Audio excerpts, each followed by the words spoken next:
고린도전서 15장 오전에 찾았던 데를 다시 한번 보시겠습니다.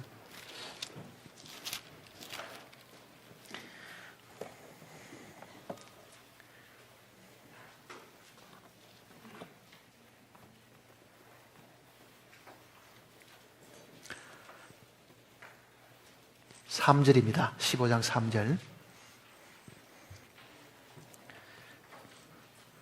내가 받은 것을 너희에게 전하노니 이는 성경대로 그리스도께서 우리 죄를 위하여 죽으시고 장사 지낸 바 되셨다가 성경대로 사흘 만에 다시 살아나사 게바에게 보이시고 후에 12 제자에게와 그 후에 500여 형제에게 일시에 보이셨느니 그 중에 지금까지 대다수는 살아있고 어떤 사람은 잠들었고 그 후에 야곱에게 보이셨으며 그 후에 모든 사도에게와 맨 나중에 만삭되지 못하여 난 자와 같은 내게도 보이시느니라.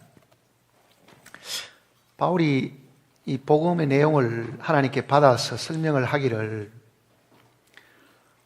복음이 뭐다 이렇게 설명하지 않고요.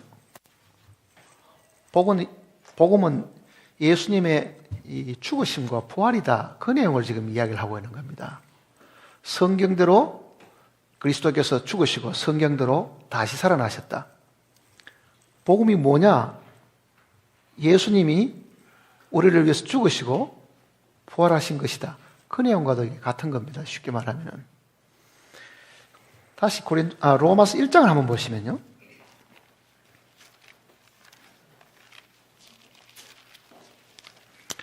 로마서 1장을 한번 보십시다.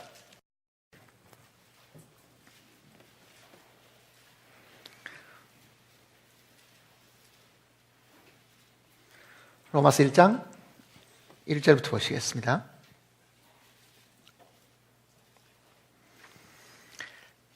예수 그리스도의 종 바울은 사도로 부르심을 받아 하나님의 복음을 위하여 택정함을 입었으니 이 복음은 하나님이 선지자들을 통하여 그의 아들에 관하여 성경에 미리 약속하신 것이다. 그의 아들에 관하여 말하면 육신으로는 다윗의 혈통에서 나셨고 성결의 영으로는 죽은 자들 가운데서 부활하사 능력으로 하나님의 아들로 선포되셨으니 곧 우리 주 예수 그리스도시라. 자, 이 양쪽에 있는 이 두 구절을 비교를 해보면은 복음이라는 것은 예수 그리스도에 대한 이야기인데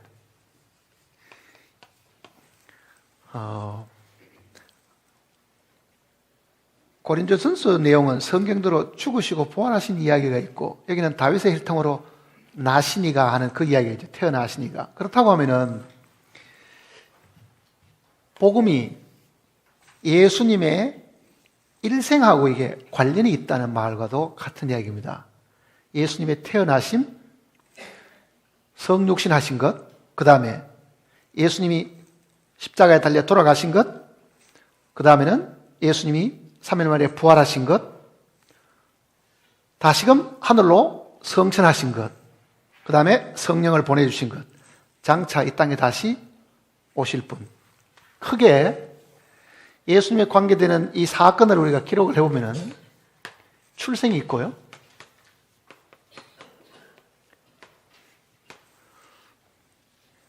돌아가시는 죽으심이 있고 부활이 있고 성천이 있고 성천하시고 난 다음에 성령을 보내주신 것이고 성령 강림이 있고 장차 오실 예수님이 있습니다. 이건 재림입니다. 복음은 예수 그리스도에 관한 이야기고 예수 그리스도께서 역사적으로 이루어 놓으신 그 사실이 오늘 죄인인 나에게 어떤 관계가 있는가, 그 관련을 잘 우리가 생각해 보면 우리의 복음이 이렇게 다양하게 우리에게 복을 주시는 것이다. 출생에서부터 시작해서 이 재림까지가 모두가 나와 관련이 있는 것이다라는 것을 알 수가 있습니다.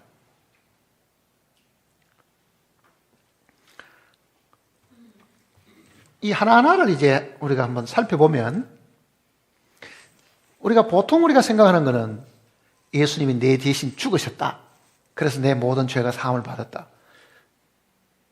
이 죽으심에 대한 것은 많은 사람이 잘 기억을 하고, 또 이 부분에 대한 것은 남에게도 잘 전달하지만은요, 예수님이 성천하신 것하고 당신하고 무슨 관계가 있습니까?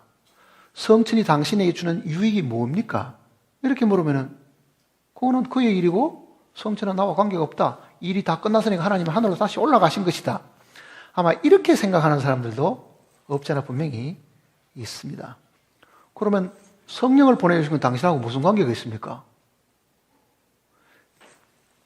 주님의 역사 속에 있었던 이 한 가지 한 가지 사건들이 다 의미가 있고 다 그것이 우리에게 실질적으로 관련이 있는 사건들입니다.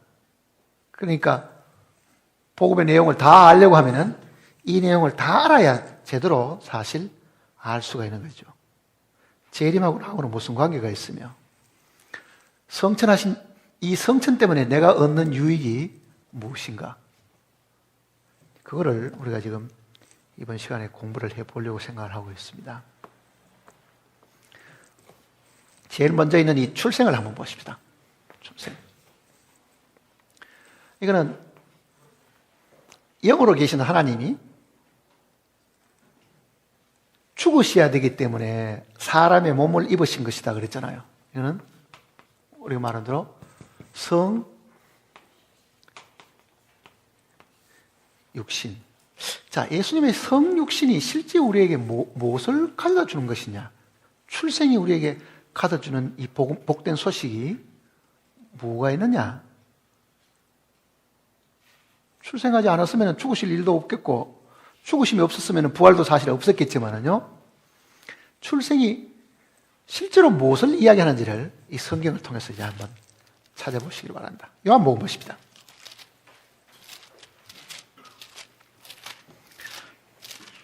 요한복음 1장을 보시면요,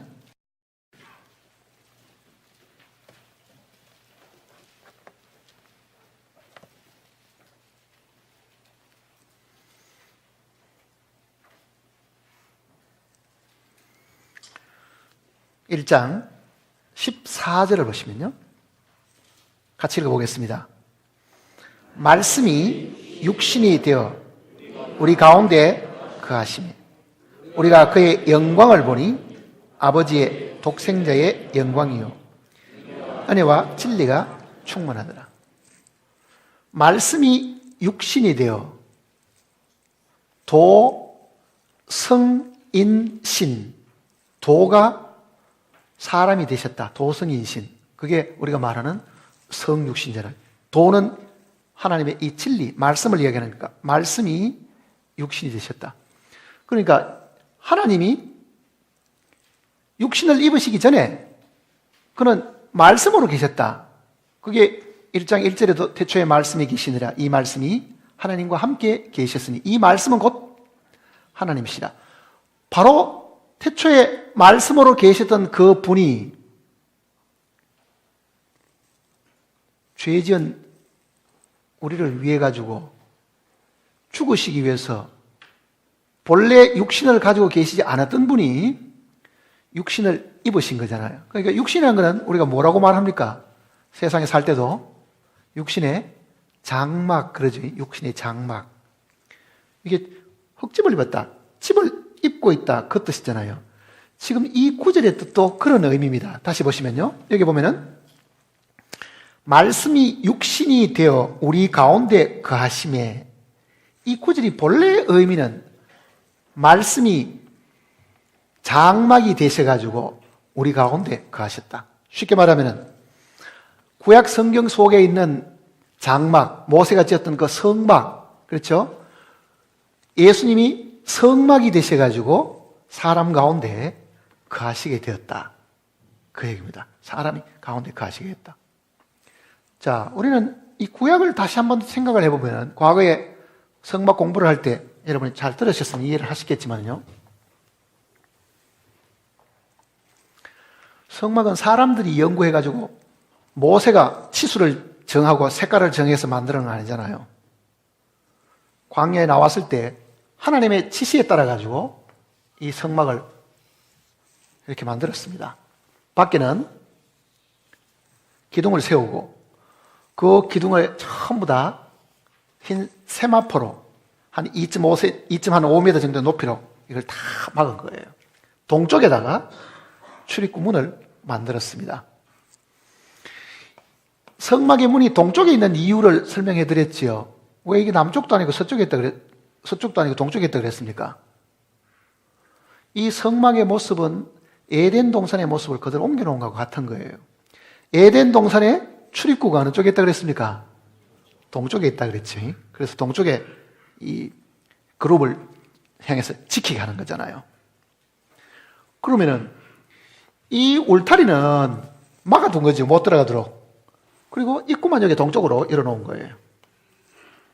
그리고 여기에 들어서면은 가로 세로 5규빗 정도 되는 높이까지 큰 번제단, 짐승을 불에 태워서 드리는 제단이 있고, 그 안쪽에는 노수로 만든 물두멍이 있고, 그리고 그 안에 이렇게 널판으로 딱 하늘 만들어가지고 높이 이렇게 건물을 세우듯이 이렇게 세웁니다. 그리고 그 정확하게 3분의 1 해당하는 이 부분, 이걸 3등분 나누면은 요 3분의 1 하는 이 10규빗 정도 되는 이 부분을 가로 세로 10규빗, 높이까지 10규빗. 그러니까 가로 세로 높이가 똑같은 여기가 지성소입니다. 지성소. 그리고 앞부분이 성소잖아요. 자, 이 성막에 있는 큰 7가지 이 기구들은 모두 다 예수님 자신을 예표하고 있는 것입니다. 나는 세상의 문이요. 들어가는 문도 있죠? 번제단은 예수님의 십자가를 상징하는, 그가 십자가에 달려서 불에 굽혀 죽듯이 고난당하시는 곳입니다. 물두멍은 우리의 모든 죄를 정결케 하는 것이고, 성소는 주님의 빛이 있고 주님의 떡이 벽에 있는 것이고, 휘장이 있고, 육체를 상징하는 휘장이 있고, 그 안쪽에는 궤가 있는데 그 궤를 언약궤 혹은 법궤라고 부르고, 그 궤의 뚜껑을 그룹이 양쪽으로 마주고 날개를 이렇게 펴가지고 뚜껑이 있는데 그 뚜껑을 성경에는 속죄소라고 불렀습니다. 자, 이 하나하나를 다 예수님이라고 이야기를 하는데, 지금 요한복음 1장 14절의 이야기는요, 말씀이 육신이 되어 우리 가운데 거하시면은, 거하다 하는 이 단어의 뜻이 히브리 단어대로 하면 이 단어가 우리 가운데 장막을 치심에 그 뜻이에요. 자, 이게 무슨 뜻이냐면요, 유대인들이 지금 광야에 한 200만 명, 많게는 300만 명 정도 지금 나왔습니다. 이집트에서. 나와가지고 2개월 지나서 지금 이 성막을 하나님의 계획대로 만들었는데, 이 성막이 모든 그 200만 넘는 그 사람들이 하나님을 만날 수 있는 유일한 곳이라고요, 이게. 그러니 모든 사람들이 하나님께 기도를 드리거나 하나님께 예물을 드리려고 하면은 이 성막 이외의 곳은 아무 의미가 없는 거예요. 반드시 하나님이 정해놓은 이 성막에 와서 정해진 규례대로 하나님을 만나야 되는데, 그것도 이 지성소까지 들어가서 대제사장이 만나는 것이잖아요. 성막이 이 땅에 세워졌다는 것은 죄인들이 하나님 앞에 가서 화해할 수 있는, 죄 지은 사람이 화목할 수 있는 유일한 장소가 구약 성경에는 이게 성막이었거든요. 이 내용을 사도 요한이 과거에 말씀으로 계시던 분이 이 죄인이 살고 있는 이 세상에 오셔가지고 이 죄인들이 하나님하고 통할 수 있는 유일한 한 창구를 만들어 두셨는데, 그 창구가 바로 예수님이다. 그 이야기를 하려고 하는 거예요. 말씀이 육신이 되어 우리 가운데 장막을 치심해. 이렇게 원어대로는 그렇게 이 내용이 되어 있는 게 장막을 치심해. 그러니 이 장막이 세워지기 전에는 유대인들이 하나님 앞에 가서 짐승을 들여가지고 죄사함 받을 길도 없고 하나님이 어디 계시며 어디에 찾아가서 기도를 드려야 될지 알 수 없는데 하나님이 그네들 눈에 보이는 곳에 딱 한가운데다가 장막을 딱 세우도록 하신 거예요. 자, 이거를 신약에 살고는 우리가 한번 생각해 보세요. 이 죄인들만 소하게 사는 여기에 하늘에서 내려오신 한 분이 사람들 가운데 오셔가지고 내가 곧 길이요 진리요 생명이니 나로 말미암지 않고는 아버지께 올 자가 없다. 길이요 진리요 생명이 유대인들에게는 뭐라고 말합니까? 이 성막을 통하지 않고는 하나님께 나아갈 사람이 아무도 없다. 그 말과도 같은 이야기예요. 성막 이외의 곳은 하나님이 인정을 하시지 않잖아요. 성막 이외의 곳은. 그러니 모든 사람이 기뻐해야 될 이유는 뭐냐? 이제 우리도 하나님 앞에 가서 하소연할 때 있고 하나님 앞에 가서 우리 죄 용서받을 수 있는 길이 열린 것이다. 그게 예수님의 출생입니다. 사실은요. 출생의 의미를 그렇게 알고 기뻐하면은 정말 마음에 화답이 되는 것이 있을 거 아니에요. 그거 아무것도 없이 온 세상 사람이 크리스마스를 축하하고 있으니까 모조리 따라 나와가지고 기쁘다 구주 오셨네 하고 불러봐야 의미도 모르고 그게 무슨 의미가 있어요. 그게 요즘은 예배당에 다니는 사람보다도 예배당에 안 다니는 사람이 크리스마스 더 열심히 지킵니다. 더 장식을 많이 하고. 왜 그래요? 장사를 해야 되거든. 그거보다 더 좋은 그게 없다고요. 그 미국 같은 데는 1년 중에 제일 큰 세일이 화이트 세일, 바로 크리스마스 날부터 하는 거잖아요. 그러니까 장사꾼들은 그거를 기화로 화려하게 장식을 해놓고 돈 버는데 정신이 없지만은 실제 예수 그리스도가 이 땅에 오신 것은 성막이 세워진 것이다. 성막이 세워진 거예요. 그게 성육신입니다. 그 육신은 장막이잖아요. 그리고 예수님도 분명히 나를 통하지 않고는 아버지께 올 자가 없다. 성막을 통하지 않고는 어떤 사람도 하나님께 제사 드릴 수도 없는 것처럼 우리는 예수 그리스도 한 분 이외에는 이 지구상에 어떤 사람도 하나님 앞에 나아가서 죄 사함 받을 수 있는 길이 없다. 천하 인간의 구원받을 다른 이름을 우리에게 주신 일이 없다 그러잖아요. 그러니까 구원받을 유일한 그 이름은 예수인데 그 예수가 실제 이 땅에 내려오신 거죠. 이 땅에 내려오신 거예요.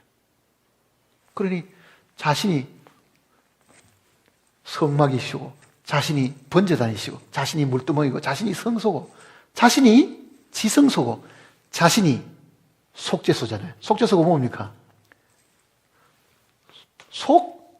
죄하는 말은 죄를 속하는 장소 그 뜻이잖아요. 죄를 속하는 장소. 예수님 자신이 속죄소라는 이야기는 이 속죄소가 사람과 하나님이 만나는 장소라고요. 이게 사람의 모든 기도는 이 속죄소를 통해서 하나님께 올라가게 돼 있고 하나님의 모든 축복도 사람에게 바로 가는 일이 없습니다. 반드시 이 속죄소를 통해서 내려가게 돼 있는 거예요. 그러니 성막 중에서도 제일 중요한 것이 바로 이 속죄소인데 예수님 자신이 우리의 속죄소가 되셨다. 로마서 3장을 한번 보세요.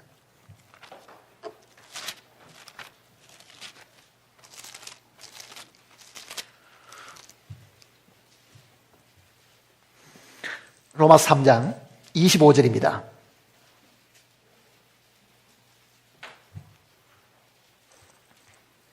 (3장 25절)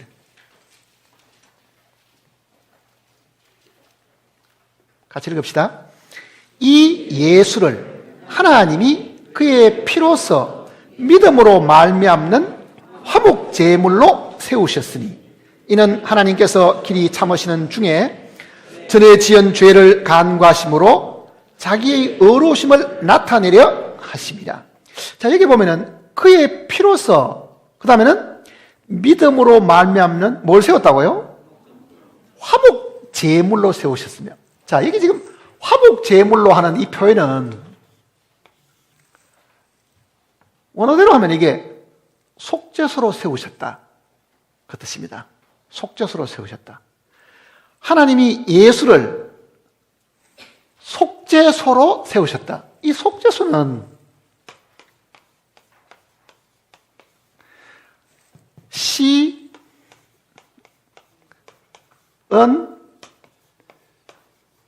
좌라는 게 자리잖아요. 은혜를 나누어주는 장소, 그런 뜻도 있습니다. 시연자, 은혜를 베풀어 주시는 것. 하나님이 예수 그리스도를 사람의 죄를 사하시는 처소로 삼으시고 거기에서 우리에게 은혜를 주시는 곳이다. 지금 이게 화목 제물 이렇게 지금 되어 있는 밑에 보시면요, 여기는 지금 주가 안 달려 있거든요. 믿음으로 말미암는 화목 제물로 세우셨으니, 지금 우리 번역에는 이게 화목 제물 이렇게 되어 있는데 다른 역본을 보면은 속죄소로 삼으셨으니 이렇게 되어 있어요. 속죄소로 삼으셨으니, 예수님을 속죄소로 삼으셨다. 그 말 뜻은 이 속죄소가 하나님과 사람이 화해를 하고 하나님이 사람에게 은혜를 베푸시는 장소로 삼으셨다. 그러니 예수님 이외에는 하나님이 개인에게 직접적으로 죄를 용서하시거나 은혜를 주시는 일이 없다. 그거를 우리가 먼저 기억을 해야 됩니다. 구원받은 사람들도 하나님께 기도할 때는요, 자기가 기도하면 하늘에서 뭐 복이 툭 떨어지는 줄 생각합니다. 그런 일이 없어요. 하나님이 우리에게 주시는 모든 복은 통로가 딱 하나밖에 없는 거예요. 그 통로를 통해서 오지 하늘에서 나에게 바로 오는 일이 없습니다. 그는요. 그러니 그 통로를 유대인들은 이 성막을 통해서 하나님께 죄 용서받고 하나님의 지시를 여기서 받고 대상이 백성에게 은혜를 베풀고 기도를 해주는 건데, 그것이 오늘 우리 신약 시대에는 바로 이 성소가 되신 이 분이, 바로 이 속죄소가 되신 이 분이 이 땅에 드디어 오셨다. 그것도 지금부터 2000년에 저 유대 땅 베들레헴에 탄생을 하셨는데, 그분이 이 땅에 탄생하기 전에 하나님께서 보내신 많은 선지자들이 그가 하나님의 아들이다. 이는 한 아기를 우리에게 주신 바 되었는데 그 어깨는 정사를 메었고 그 이름은 기모자라 모사라 전능하신 하나님이라 영존하시는 아버지라. 이사야서 9장 내용은 그 내용을 이야기하거든요. 뿐만 아니라 어디에 태어날 것이며 어떻게 죽으실 것이며 어떻게 살아날 것까지도 다 기록을 다 해준 거죠. 그거를 바울은 성경대로 그러잖아요. 성경대로.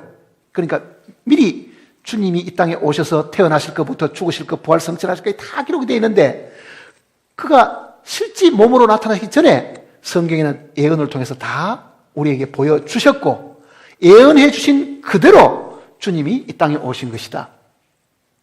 세상에 많은 사람의 자서전은 그가 모든 공적에서 물러나고 아니면 죽고 난 이후에 기록을 할지 모르지만은요, 예수님의 자서전은 태어나기 전에 다 기록이 되어 있었다. 다 기록이 되어 있었다. 그러니까 그 중에 특별히 이 출생은 우리 가운데 유일한 통로가 되셨다. 하늘과 땅에 사닥다리처럼 된 거죠.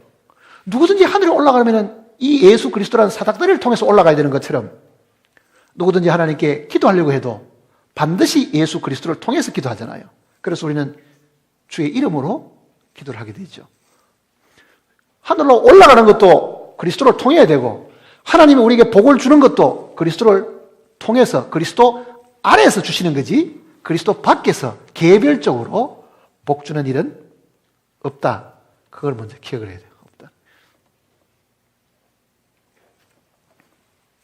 출생이 주는 의미는 그렇게 중요한 뜻이 사실 담겨져 있습니다.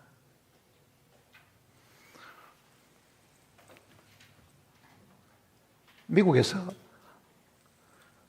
우리가 한 5년 정도 살은 적이 있는데 우리 식구가 이제 영어를 배우려고 어덜트 스쿨, 성인들을 위해서 영어 가르쳐주는, 공짜로 가르치는 학교가 있어요. 거기 가서 똑같은 한국 사람을 거기서 만나가 친구가 돼가지고 우리 집에 한번 데려왔어요. 구원받은 사람의 목적은 누구든지 새로운 사람 만나면 복음 전하는 게 일이니까 우리 식구도 그 처음 만난 그분에게 테이프를 한번 들으시라 그런 거예요. 테이프를 한번 들어보시라고. 구원받으셔야 된다고. 근데 이분이 순순히 우리 집까지 오셔가지고 방에 TV에다가 틀어놓으니까 열심히 들으셔요. 하루 듣고 그 다음날 또 오셔서. 나중에 알고 보니까 굉장히 부자인 분이에요. 여자분인데. 이틀 때 듣는 날요. 듣다가 잠깐만요. 그러고 슬그머니 밖에 나가. 화장실에 가는 줄 알고 한참을 기다리는데 돌았어요. 둘째 날, 셋째 날, 넷째 날 다 들은 거예요. 복음을 깨달았어요. 그래. 그리고 왜 그날 나갔습니까? 물으니까 불교 신자였어요. 사람이. 보살처럼 열심히 다니는 사람이라. 그런데 성경을 듣다 보니까 부처 앞에 가서 절하고 하는 것이 죄라는 걸 알아는 거예요. 그러니 자기 마음속에 제일 마음에 걸리는 게 뭐냐면은 염주가 걸리는 거예요. 염주 이게. 앉아가지고 염주.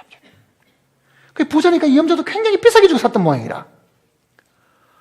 그러니 말씀을 들으려고 그러니까 늘 품에 백속에 넣어당기는 염주를 어떻게 해야 될지를 이제 불안한 거라 이제. 이게 우상숭배는 일인 줄 알고. 자, 이걸 비싸게 주고 샀는데 이거를 다른 내가 절에 만난 그 사람을 줄까? 가만히 생각하니까 자기도 이게 우상숭배는 재물이라고 생각하고 이걸 갖다 버려야 될 판인데 비싸게 주고 돈을 샀지만은 남 줄 수는 없고 이거를 갖다 버리고 온 거예요. 이걸 갖다 버리고 온 거예요, 진짜. 그리고 말씀을 듣고 구원을 받았는데 자기 마음에 뭔가가 자꾸 이렇게 용서 넘치지요. 뭔가 기쁜 거야.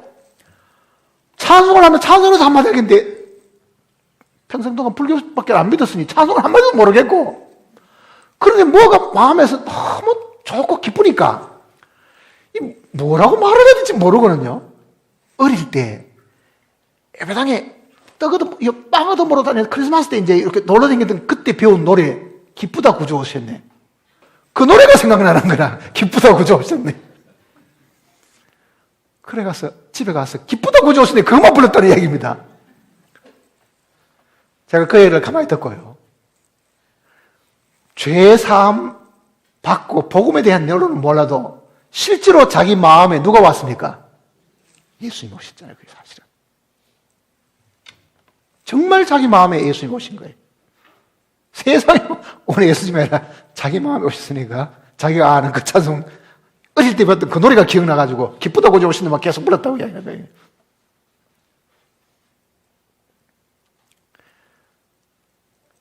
세상에 오신 그 주님은 객관적이잖아요, 사실은.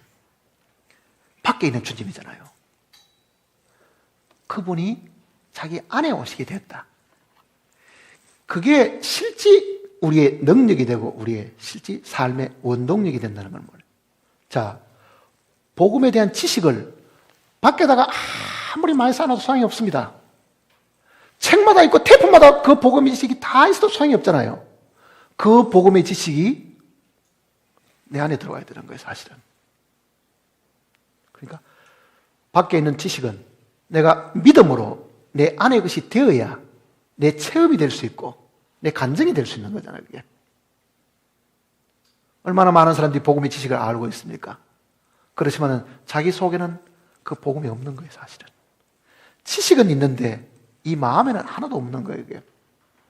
그러나 그 불교 신자로 있다가 구원받은 그 사람 같은 경우는 하나님에 대해서 전혀 모르고 있다가 말씀을 들으니까 죄 문제가 나오고 죄 문제 때문에 괴로우니까 염주까지 갖다 버리고 다시 들어보고 자기 속에 주님을 받아들여가지고 내 안에 주님이 오셨다. 그거를 찬송을 했던 이야기잖아요. 왜?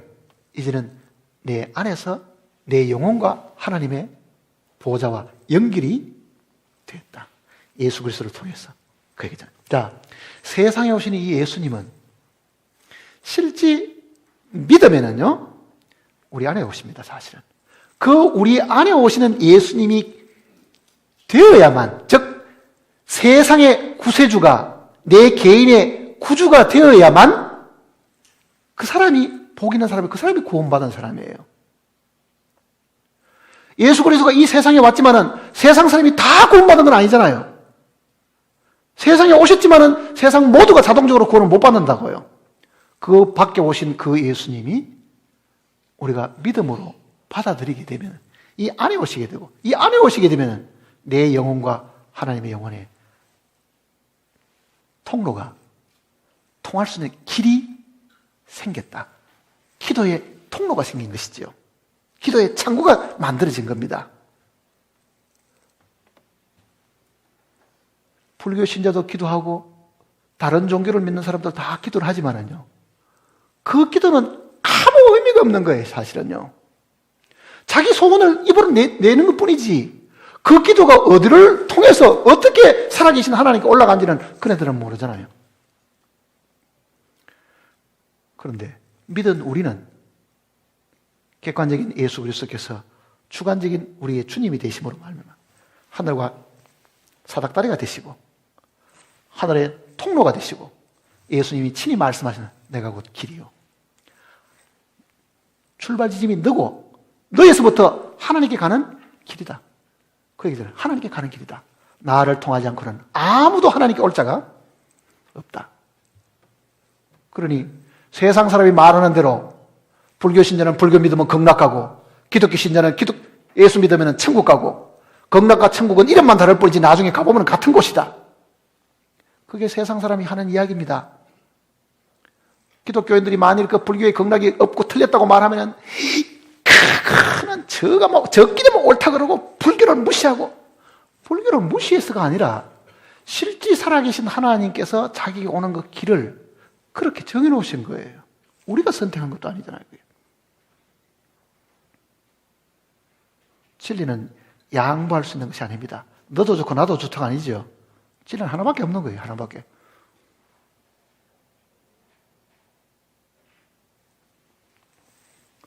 성육신은 그만큼 우리에게 의미가 있는 겁니다. 둘째는 뭡니까 지금? 자, 이 땅에 오시가 성막이 되셨는데 복음에 많이 우리가 이야기하는 것은 죽으심과 부활, 이 두 가지는 자주 이야기하거든요. 죽으심과 부활. 근데 죽음에 대한 것도 우리는 명쾌하게 잘 모르고 이야기하는 경우가 사실 많습니다. 예수님이 내 죄 때문에 죽으셨다. 그것도 맞는 이야기입니다. 그러나 그게 전부 다가 아니에요. 예수님이 죽으신 거는요, 예수님 편에서 보면 어떤 이유가 있는가를 봐야 돼요. 우리를 위해서 죄 때문에 죽으신 것도 있지만은 예수님이 죽으신 것이 예수님에게는 어떤 효력이 미치는가?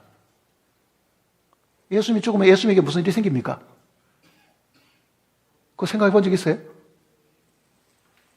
예수님이 죽으시면 예수님에게 무슨 일이 생기느냐고요.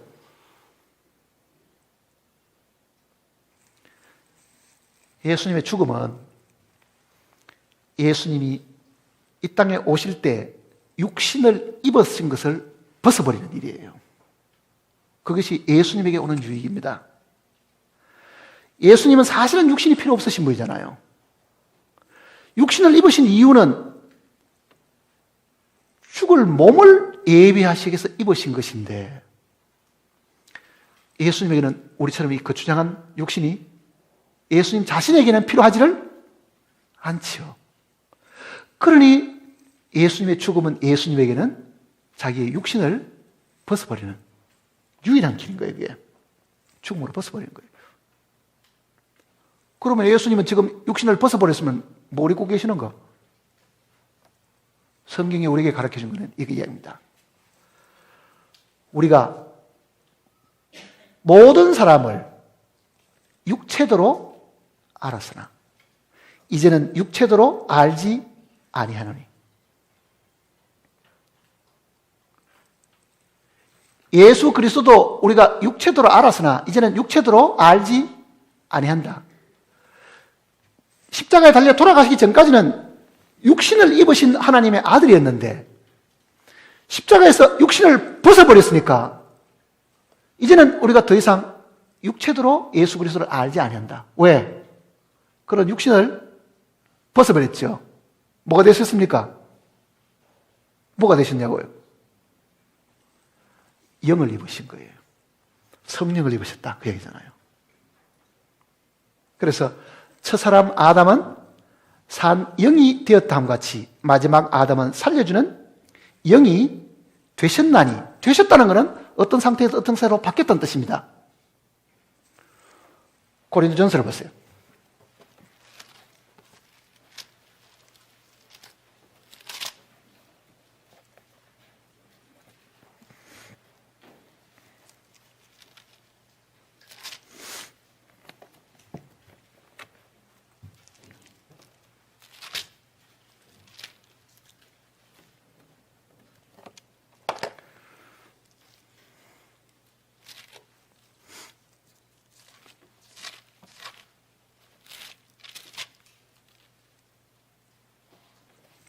고린도 후서입니다. 고린도전서 5장입니다. 고린도 후서 5장.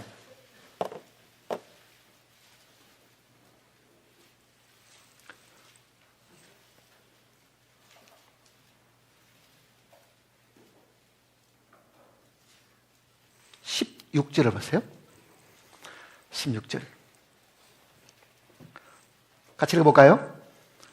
그러므로 우리가 이제부터는 어떤 사람도 육신을 따라 알지 아니하노니 비록 우리가 그리스도도 육신을 따라 알았으는 이제부터는 그같이 알지 아니한다. 자, 우리의 시각도 바뀌어야 됩니다. 이제 예수 그리스도는 저 유대 땅 베들레헴의 마리아의 몸에서 태어난 육신을 가지신 분이다. 맞았죠? 그런데 지금은 어떻습니까? 육신을 벗어버렸다는 뜻입니다. 그래서 바울의 이 고백은 더 이상 우리는 예수 그리스도를 육체도로 알지 아니한다. 그 얘기입니다. 복음을 깨달은 사람들 중에 예수 그리스도를 육신도로 알고 있는 그 단계에서 이제는 예수 그리스도가 성령을 입으신 그 단계로 바뀌어야 되는 거예요. 그건 굉장히 중요한 이유가 있습니다. 그러니 우리는 결코 예수 그리스도를 육신도로 그같이 알지 않는다. 자, 육신을 입으신 것은 죽기 위해서 입으셨으니까 죽으면은 육신을 입으려고 하는 그 목적은 이루어졌고, 그렇죠. 그 다음에 예수님 자신도 육신을 벗어버린 것이다. 그 얘기입니다. 육신을 벗어버린 것이다. 그러면 이 죽음을 우리가 깊이 생각을 해봐야 됩니다. 예수님이 죽음에 대한 이야기.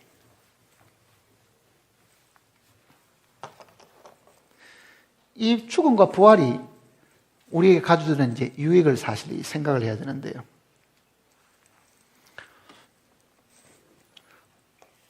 죽음.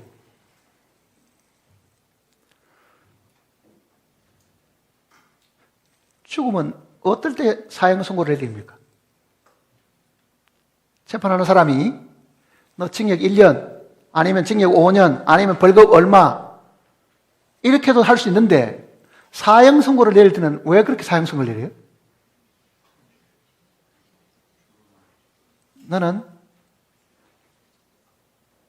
갱생 불가능하다.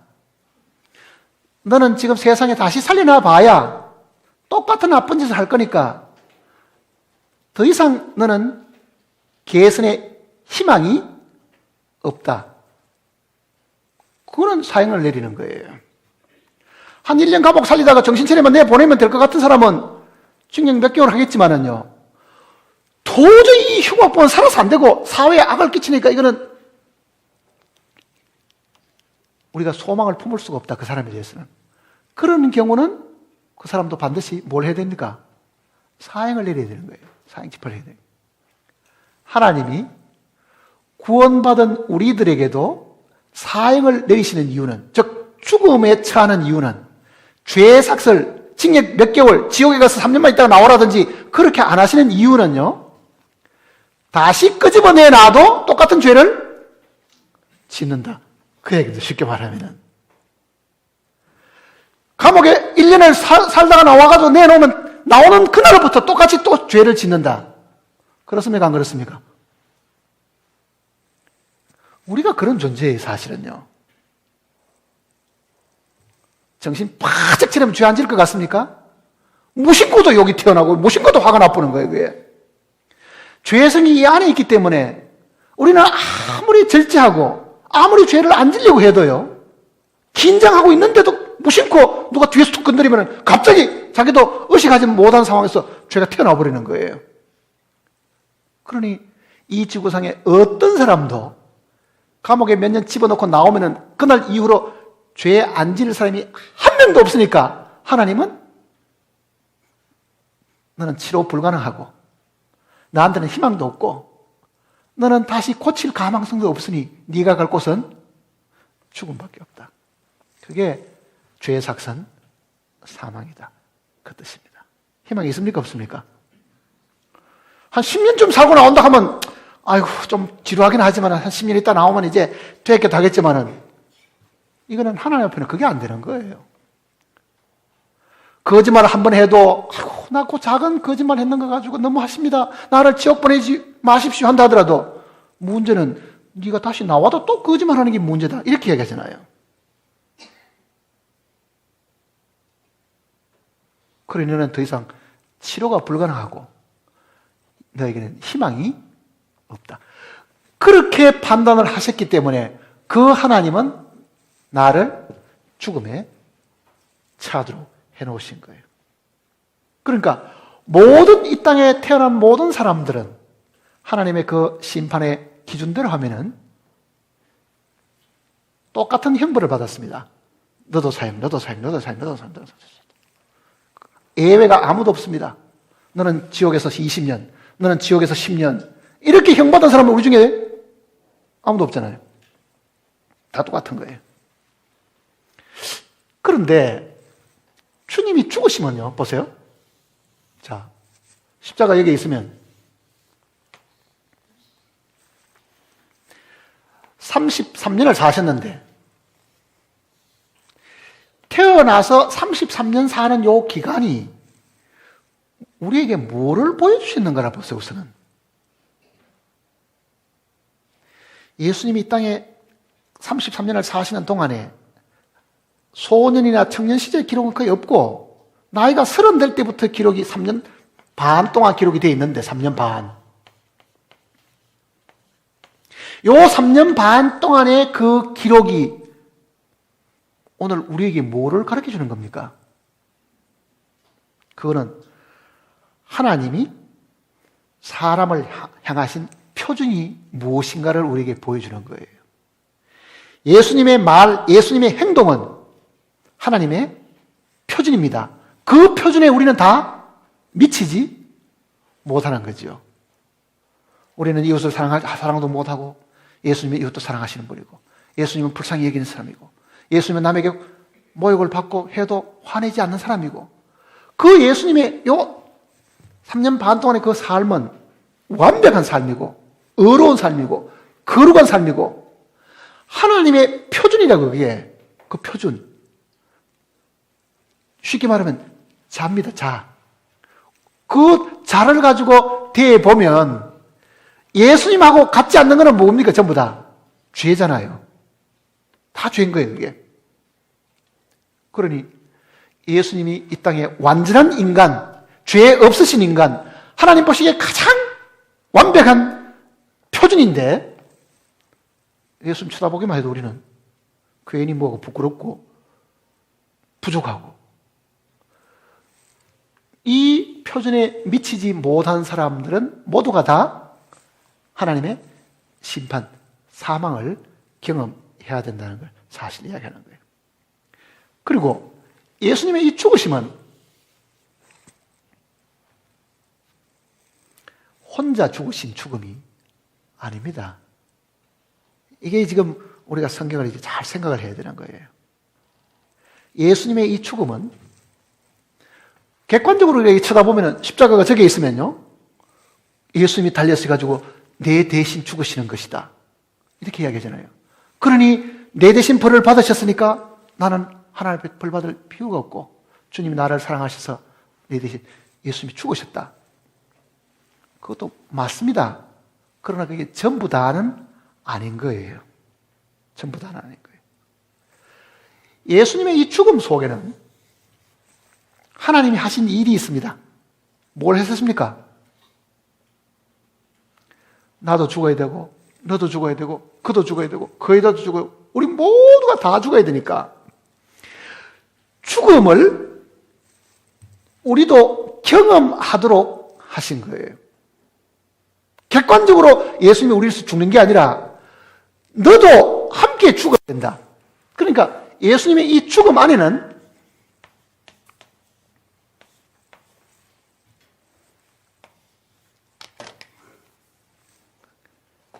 우리를 위하여 죽는 죽음도 있습니다. 위하여. 우리 죄를 위하여. 그런데 더 중요한 것은 우리를 포함해서 함께. 자, 예수님이 내 대신 죽으셨다는 것은 사람들이 다들 듣고 알죠. 예수님 안에 내가 들어 있었다는 것을 아는 사람은 별로 많지는 않다고요. 예수님 안에 내가 들어 있었고 예수님 속에 내가 함께 있었으므로 예수님이 죽을 때에 나도 그 속에서 함께 죽었다는 것을 인식하고 아는 사람들은 그렇게 많지 않잖아요. 자, 그러면은 이 한 분 예수 그리스도 안에 내 발로 들어갈 수도 없고 나를 이 예수님 안에 넣으신 분은 도대체 누구시냐?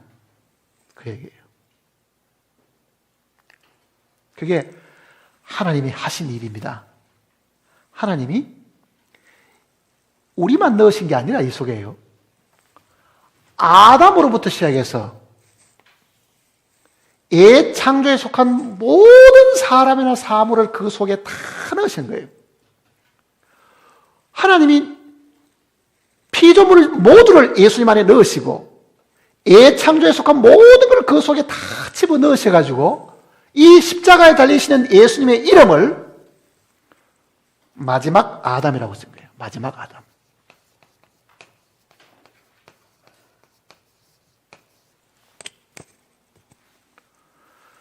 고린도전서 내용들을 하면요, 예수님의 또 하나의 이름은 마지막 아담이시다. 그 얘기예요. 마지막 아담이라는 말은 뭐예요? 아담에 속해 있던 모든 것들은 이 예수님이 종결을 지으시는 분이시다. 창조에 속한 모든 것들은 마지막 아담에게 다 집어넣으셔가지고 그 마지막 아담을 죽게 하심으로 창조에 속한 모든 것도 다 죽게 하셨는데 그 중에 죄인인 우리가 들어있는 거예요. 모든 피조물이 다 들어있고. 그러니 하나님께서 우리 한 사람 한 사람을 심판하지 않으시고 우리를 몽땅 예수님 안에 집어넣으셔가지고 함께 벌을 내리신 거예요. 그러니 십자가에 달려 돌아가신 예수님은 예수님 혼자 심판받으신 것이 아니라 그 안에 하나님이 함께 집어넣었던 우리도 그 안에서 심판을 받게 하셨다. 함께 심판을 받게 하셨다.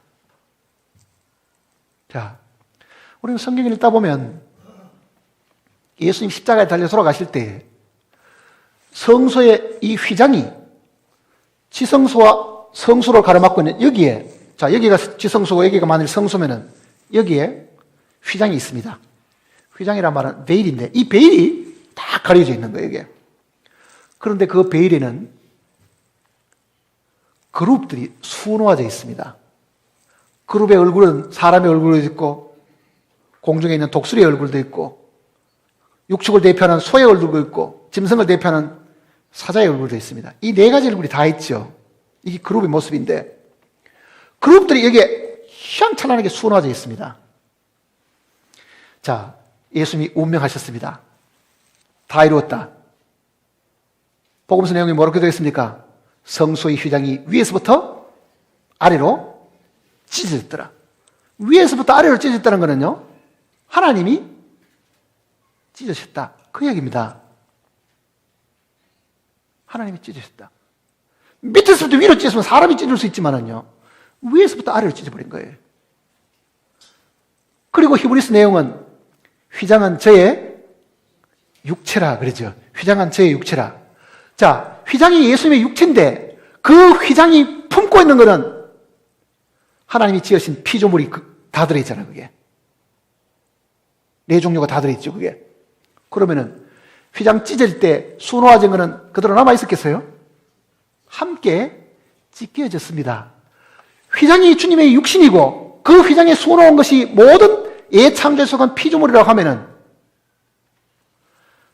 예수님이 십자가에 못 박혀 몸이 찢기실 때 그 예수님 몸 안에 넣어진 우리도 함께 찢기고 함께 죽음을 당했다. 그 얘기입니다. 우리 자발적으로 예수님 안에 못 들어갑니다. 그거는 하나님이 우리를 그 속에 넣으신 거예요. 고린도전서 1장을 한번 보세요.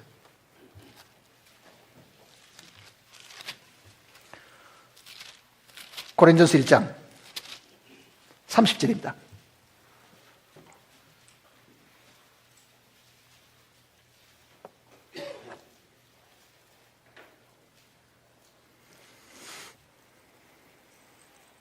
같이 읽어볼까요?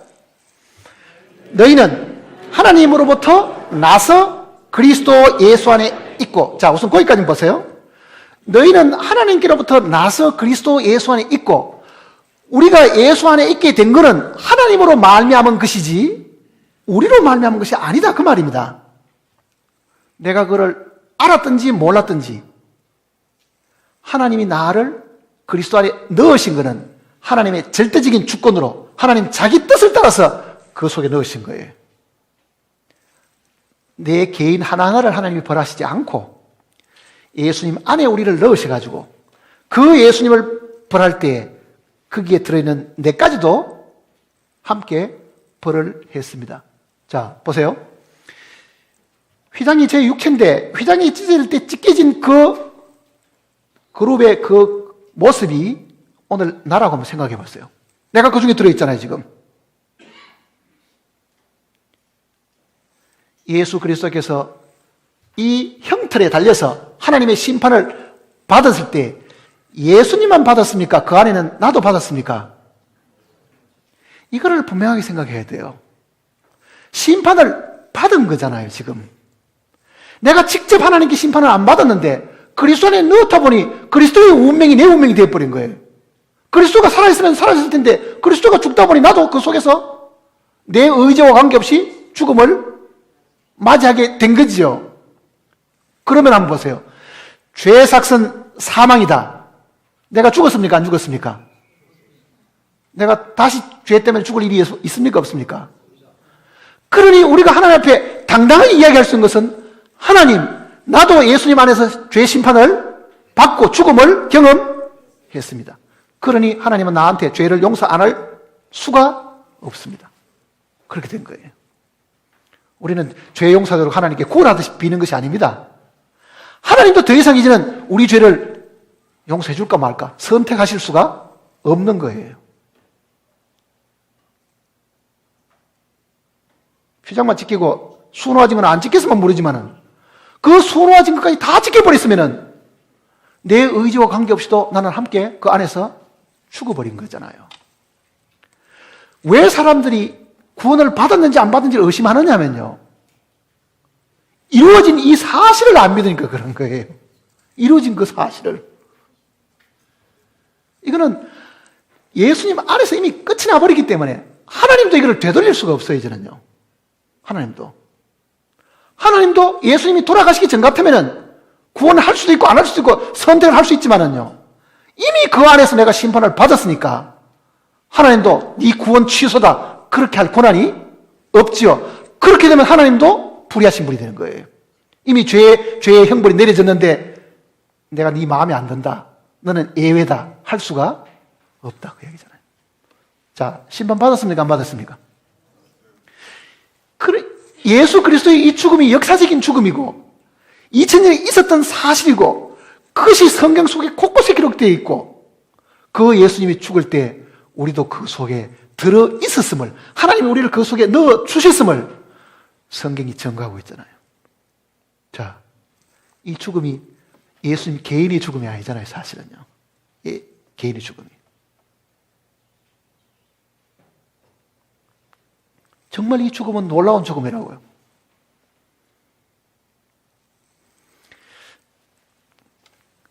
예수님은 육신이 거추장스러울 수도 있죠, 사실은. 그러니 죽으심으로 인해 가지고 육신을 벗어버리는 일도 있다 그랬잖아요. 예수님 편에서는 육신을 벗어버리는 거잖아요. 그러면 이 부활을 이제 한번 보자고요. 자, 예수님이 십자가에 달려 돌아가시면서 나도 그 속에 포함돼서 죽었으니 내가 받을 벌은 끝이 났습니다. 보세요. 한 사람이 만일 사형 선고를 받으면요, 그 사람이 지었던 죄들은 여러 수백 가지라도 죽음 하나로 다 끝이 나는 거예요, 그거는요. 일생 동안 여러 수만 가지 죄가 있다 하더라도 그걸 사형 선고 내려버리면요, 그 죄 하나하나에 대한 벌은 아무 의미가 없잖아요. 끝인 거예요, 그 사실은요. 내 일생 동안의 모든 죄 짓는 것이 죽음으로 끝이 나버렸으니까 이전의 죄든 앞으로 죄든 그거는 물을 필요도 없는 거예요. 끝나버린 거예요. 다 죽어버렸으니까. 그러면은 부활이 우리에게 주는 의미가 뭔가를 보자고요. 예수님의 이 죽음은 심판받으신 거고 나도 그 안에서 심판을 받은 거잖아요, 사실은. 함께. 그러니까 이 고린도전서 1장 30절의 이 구절이 굉장히 중요한 구절입니다, 사실은요. 너희는 하나님께로부터 나서 그리스도의 손이 있고 내 발로 들어갈 수도 없는데, 내 의지로 거기에 들어갈 수도 없는데 하나님은 언제나 현재이시기 때문에 나를 그 속에 넣으셨고 예수님의 죽음 안에서 나도 죽게 만들었습니다. 로마서 6장을 보십시다. 이제.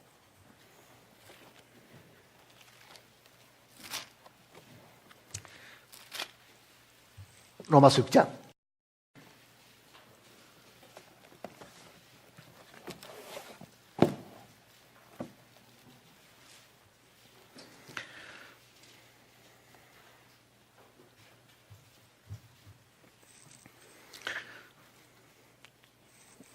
육절입니다 6절. 우리가 알거니와.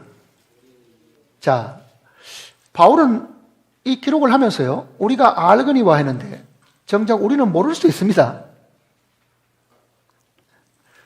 바울은 우리가 다 아는 것을 전제로 해서 지금 이야기하는데 사실 우리는 성경을 그동안 여러분 읽어도 모르고 있는 경우가 많은 거예요, 사실은. 뭐를 아는 걸 보세요, 지금. 우리가 알거니와 뭘 안다는 얘기입니까? 우리 사람이 예수와 함께 십자가에 못 박힌 것은 죄의 몸이 죽어 다시는 우리가 죄에게 종 노릇하지 아니하려 함이니 이는 죽은 자가 죄에서 벗어나 의롭다심을 얻었습니다. 자,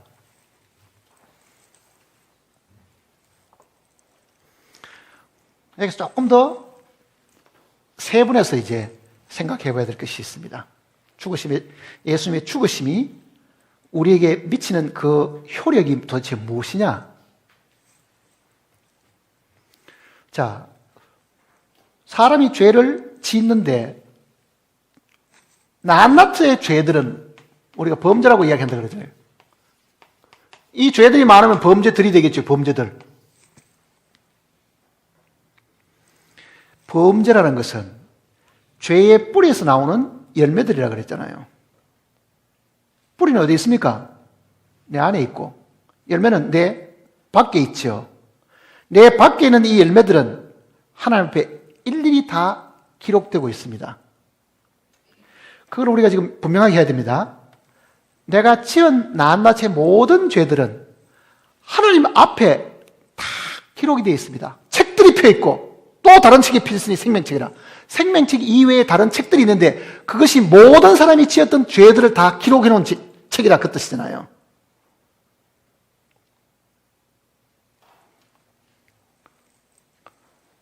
하나님 앞에 해결되어야 될 것은 두 가지입니다.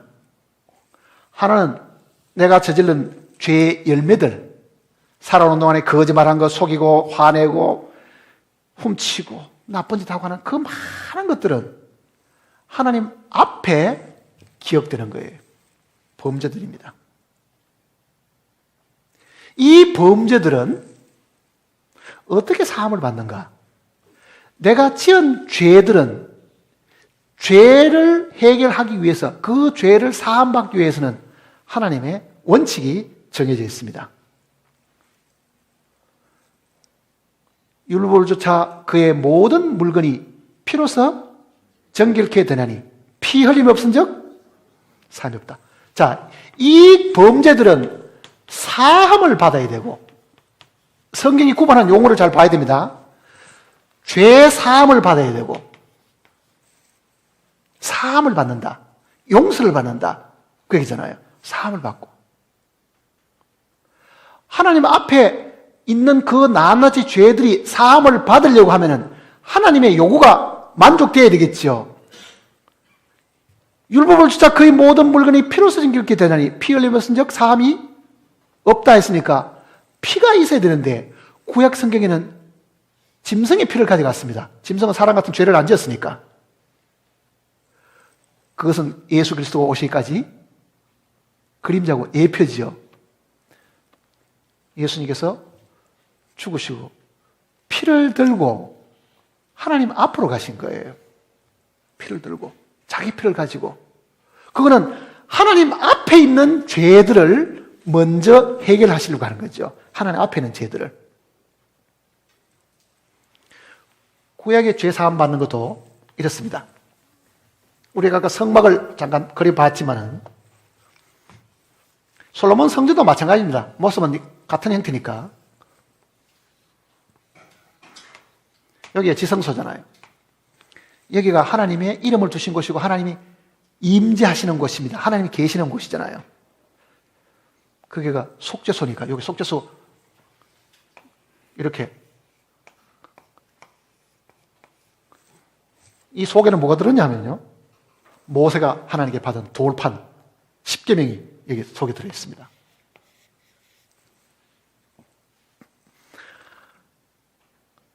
신약 때까지 올 때는 예수님 당시에는 이 법궤밖에는 사실은 없었을 거고, 아론의 상란 지팡이와 만나를 담은 항아리 같은 거는 분명히 그 이후는 없어졌습니다. 자, 분명히 그 이후에 있었던 것은 뭐냐? 이 속에 돌판, 10계명을 기록한 돌판은 이 속에 있은 거예요. 자, 여기에다가 뚜껑을 뒤집어 씌워놓은 것이 뭐냐? 천사들 둘이가 이렇게 마주보고 있고, 검으로 쳐서 그룹이 둘이가 이렇게 마주보고 있고, 그 뚜껑을 덮어놨어요. 뚜껑을 열면 뭐가 들었어요? 하나님의 법이 들어있죠. 살인하지 말라, 간음하지 말라, 도둑질하지 말라. 뚜껑만 열면은 그 하나님의 법은 나보고 너는 죄인이다, 너는 도둑놈이야, 너는 간음을 지었어, 이렇게 이야기하죠. 그러면 뚜껑을 어떻게 해야 되겠어요? 닫아놔야 되겠죠. 뚜껑 열어보면은 야, 이 도둑놈아 하고 그 율법이 나를 저주하는데 뚜껑을 덮어놔야 되는 거예요, 지금. 그 뚜껑 고구를 성경에는 속죄소, 죄를 사하는 곳인데, 자, 대제사장이 1년에 딱 한 번 속죄일 날 휘장을 열고 들어갑니다. 딱 한 번만 들어갈 수 있어요, 지성소 안에는. 빈손으로 못 들어가죠? 뭘 합니까? 밖에서 잡은 짐승은 불에 태우고 그 짐승의 피를 들고 대제사장이 혼자서 여기 들어가는 거예요. 아무도 못 들어갑니다. 보입니까? 안 보입니까? 밖에서? 안 보이죠? 볼 수도 없습니다. 한 명만 하나님이 들어오도록 허락을 해놨으니까. 빈손으로 못 가지요? 뭘 들어갑니까? 피를 담아서. 바로 그 피를 이 속죄소, 천사가 마주보고 있는 거기에다가 앞에다가 7번을 뿌리는 거예요. 왜? 피를 가져와야만 죄를 사해 주신다는 하나님의 약속 때문에 그런 거예요. 그러면은 율법은 나보고 죄인이라 그러고 그 율법의 아우성을 입막음할 수 있는 건 뭡니까? 생명이잖아요. 생명. 그게 피라고요. 자, 이것이 구약의 죄 사함 받는 방법이었는데 예수님은 실제 그 구약에 실체로 오셔가지고 어떻게 하셨냐? 딱 한 명만 하나님의 성전에 들어갈 수 있습니다. 그러면은 예수님 당시에 예루살렘에 성전이 있었죠. 그 성전에 예수님은 들어갈 자격이 없어요. 왜? 예루살렘에 세워진 그 물질적인 그 성전은 레위 지파의 후손들만 제사장이 될 수 있잖아요. 그런데 예수님은 어느 지파입니까? 유다 지파지요. 그러면 예수님은 이 땅에 있는 성전에 들어가서 우리 죄를 드릴 대신 죄사함을 할 수 있는 대제사장이 될 수가 없지요. 예수님은 땅에 있는 성전하고는 관계가 없고 그 말입니다. 그리고 진짜 성전은 어디 있습니까? 하늘에 있잖아요. 이 땅에 있는 모세가 만든 것이나 솔로몬이 만든 것은 하늘에 있는 것의 모형이었습니다. 그 하늘 성전에 예수님이 제사장으로 들어가시는데 그 대제사장으로 들어가시는데 그러면 예수님이 대제사장들은 그는 누구에게 물려받았냐? 아브라함을 축복했던 멜기세덱의 계통으로 예수님이 대제사장이 되셨다 그러잖아요. 그냥 들어가셨어요? 피를 가지고 들어가셨습니다. 히브리서를 보세요.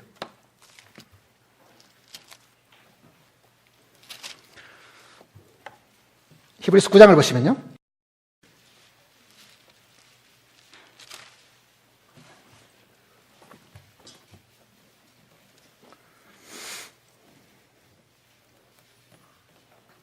(11절입니다) 히브리서 9장 11절.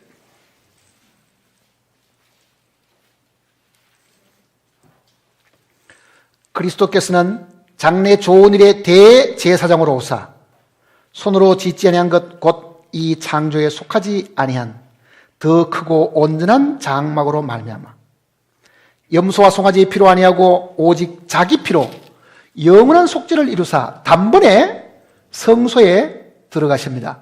그 성소는 어디 성소입니까? 24절 보세요. 24절 같이 읽어보겠습니다. 그리스도께서는 참것의 그림자인 손으로 만든 성소에 들어가지 아니하시고 바로 그 하늘에 들어가사 이제 우리를 위하여 하나님 앞에 나타내시고 하늘 성소에 들어가신 거예요. 자, 예수님이 돌아가신 그 3일 기간 동안에는요, 주님이 흘리신 그 보혈을 하늘 성소에 가지고 가셨다. 그 이야기입니다. 이 땅에 있는 대제사장이 지성소에 들어가는 것도 밖에 있는 백성들이 볼 수 없는 것처럼 하늘 성소에 들어가신 그 예수님의 이 대제사장의 사역도 이 땅에 있는 사람들은 아무도 볼 수가 없었어요. 그는 하나님과 그 대제사장 두 분 사이에 해결할 수 있는 일이라고요. 피를 뿌리고 대제사장이 밖으로 나오면 밖에 있는 사람들이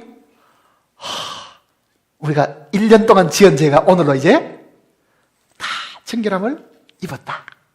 그게 유대인들이 죄사함 받는 방법이었습니다. 대제사장이 밖으로 나오기 전까지는 밖에서 전부 다 뭐 해야 되겠습니까? 조마조마하겠지요. 왜 빨리 안 나오시는가? 뭐 잘못됐는가? 피를 드리고 나오는 것을 보고 이제 우리 죄가 용서함 받았다. 자, 그럼 보세요. 하늘 성전에 들어가신 분이 들어가시기만 하고 안 나오셨으면 우리는 어떻게 되겠어요? 지금도 기다려야 됩니다. 주님, 하늘 성소에 가서 왜 빨리 안 나오시고 지금 뭐 잘못됐는가? 하나님이 피를 가지고 오라 그랬는데 뭐 피에 뭐가 섞였는가? 이게 불순물이 섞여가지고 하나님이 안 받으시는가? 그런데 하늘 성소에 들어가시다 다시 나왔습니다. 그게 부활인 거예요, 사실은요. 부활. 죽음은 피를 흘리신 것도 있고, 죽으면 그가 그 피를 가지고 하늘 성소에 들어가서 하나님 앞에 만족을 시켜드리는 시간이고, 하나님이 만족하셨으니까 너는 살아서 나가라. 그게 부활입니다. 그러니 우리가 예수 그리스도가 드린 그 보혈이 하나님 마음을 만족했다는 것을 알 수 있는 것은 그가 부활했다는 걸 보면 알 수 있는 거예요. 부활을 하지 않았으면 아직도 주님하고 하나님하고는 계산을 해봐야 된다고요. 예수 그리스도의 보혈을 보시고 만족하셨기 때문에 우리 죄를 사해 주신 거예요. 그리고 그 증거로 그가 살아서 다시 우리 앞에 나타나신 겁니다. 그러니 부활은 뭐냐? 하나님이 우리 죄를 예수 그리스도의 보혈을 보고 씻으시고 만족하셨다는 영수증입니다, 그게. 그런데 예수님이 부활했는데도 내 죄가 사해졌을까? 자기 혼자서 지금 고민하고 있는 거죠. 자기 혼자서. 그게 아무 소용이 없는 거예요. 내 죄가 사해졌다는 것은 누구를 바라봐야 됩니까? 예수님의 부활을 바라보라는 이야기잖아요. 그래서 사도들이 사도행전 내용 속에 열심히 증거한 것들은 예수 그리스도의 부활을 증거하잖아요. 네 죄가 사해졌다. 그렇기 때문에 하나님이 만족하셨기 때문에 하나님이 그를 다시 살려 보내셨다. 하나님 살려 보내셨다. 자, 물어봅시다. 죄 사함 받았습니까? 어떻게 알았어요?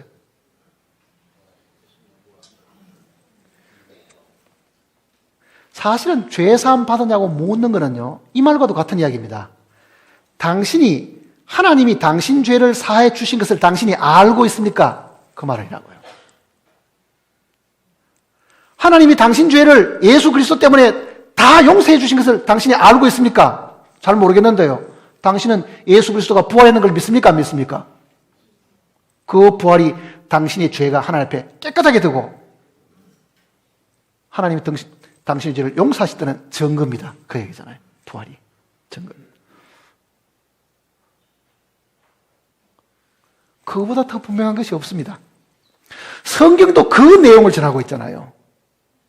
성경이 전하는 것도 바로 그 내용을 전하고 있는 거예요. 그러니 내 마음속에 주님이 내 죄를 용서하셨다. 내 생각대로 내 방법대로 이해가 되는 것이 구원이 아닙니다. 죄의 문제는 하나님과 예수님 두 분 사이의 문제라고요. 제사장과 하나님하고 두 분 사이의 문제를 해결하잖아요. 밖에 사람은 아무도 모르고 있고 두 분이 해결하고 나오는 거예요. 두 분이. 그러니 죄의 용서가 내가 이해할 수 있는 범위는 넘어서는 겁니다. 자, 주님이 죽으시고 3일 동안에 하늘 성소에 가셨다가 하나님이 만족하셨기 때문에 우리를 살려 보냈습니다. 그러니 만일 주님이 죽으시기는 해고 안 살아났으면요, 죄는 해결되었을 것 같기도 한데 살았다는 확정을 내가 못하지. 이제 부활이 없었으면 확정을 못하는 거예요. 그러니 부활은 예수 그리스도는 우리의 범죄함을 위하여 내어줌이 되고 범죄함을 위하여 우리의 하나님께서 내어준 바가 되었고 우리를 의롭다 하시기 위해서 다시 살아나셨느냐. 우리 말씀이 그렇게 되어 있죠. 우리를 의롭다 하시기 위해서 살아나셨다 이렇게 되어 있는데 본래 원어더라면요, 우리가 의롭담을 받았기 때문에 살아나셨느니라 이렇게 되어 있다고요. 우리가 하나님 앞에 의롭담을 얻었기 때문에 예수님을 하나님께서 살려 보내셨다. 그게 본래 원어의 뜻이라고. 그게 더 정확하지요. 하나님이 만족하셨기 때문에 예수님을 살려보냈다. 예수 그리스도는 우리의 범죄함을 위하여 내어줌이 되고 우리를 의롭다 하시기 위해서 살아나신 것이 아니라 우리가 의롭다함을 얻었기 때문에 살려보내셨다. 그 뜻입니다. 살려보내셨다. 자, 예수님이 부활하셨는데도 우리 죄가 하나님 앞에 남아있겠습니까? 그러니 우리의 이 범죄들은 주님의 보혈로 해결하는 것입니다. 피로 해결하는 거예요. 그런데 오전에 잠깐 이야기 드린 것처럼 우리가 짓는 죄가 이게 범죄만 있는 게 아니고 뭐 있습니까? 우리 속에 있는 이 죄성이 문제인 거예요. 죄의 뿌리가 문제잖아요. 그래, 내가 지은 죄는 다 용서받은 걸 알겠는데 구원받은 며칠 동안은 기쁘고 즐거웠는데 그 다음날 또 누가 깔깔하고 뭐 이렇게 헐떡고 뒤에서 비난하고 애미경에 속에서 뭐가 확 또 튀어나오고 갑자기 또 뭐 화도 나기도 하고 차에서 끼어드는 사람 보니까 갑자기 또 욕도 나오기도 하고 가만히 생각하니까 이게 구원받은 사람이 이런가 하는 그 회의가 생기기 시작하는 거예요. 구원받고도 이렇게 또 화를 내고 구원받고도 또 거짓말하고 구원받고도 내가 이렇게 죄를 짓는가? 그 실망이 모든 구원받은 사람에게 한 번씩은 다 있죠. 이게 구원을 안 받으실지 몰라. 정말 내가 구원을 받은 것 같으면 이런 죄를 또 지을 수 있을까? 그 생각을 하는 거예요, 사실은요. 그래서 구원이 흔들리기 시작하죠, 이제. 이게 구원이 분명히 뭐가 확실치 않은 것 같아. 구원을 받은 사람까지도 죄에 대한 해결을 어떻게 생각하냐면 하나님 깔고리 가지고 우리 죄 뿌리를 꽉 이렇게 빼버렸으면 막 두 번 다시 우리는 화 안 내고 성도 안 낼 텐데 깔고리 가지고 죄를 콱 파내버리지 않고 왜 그냥 뒀지? 이 생각을 하는 거예요, 지금. 자, 우리가 바라는 죄사함, 우리가 바라는 죄의 해결은 뭡니까? 죄의 뿌리를 통째로 뽑아내는 겁니다. 죄의 뿌리를 뽑아내는 거예요.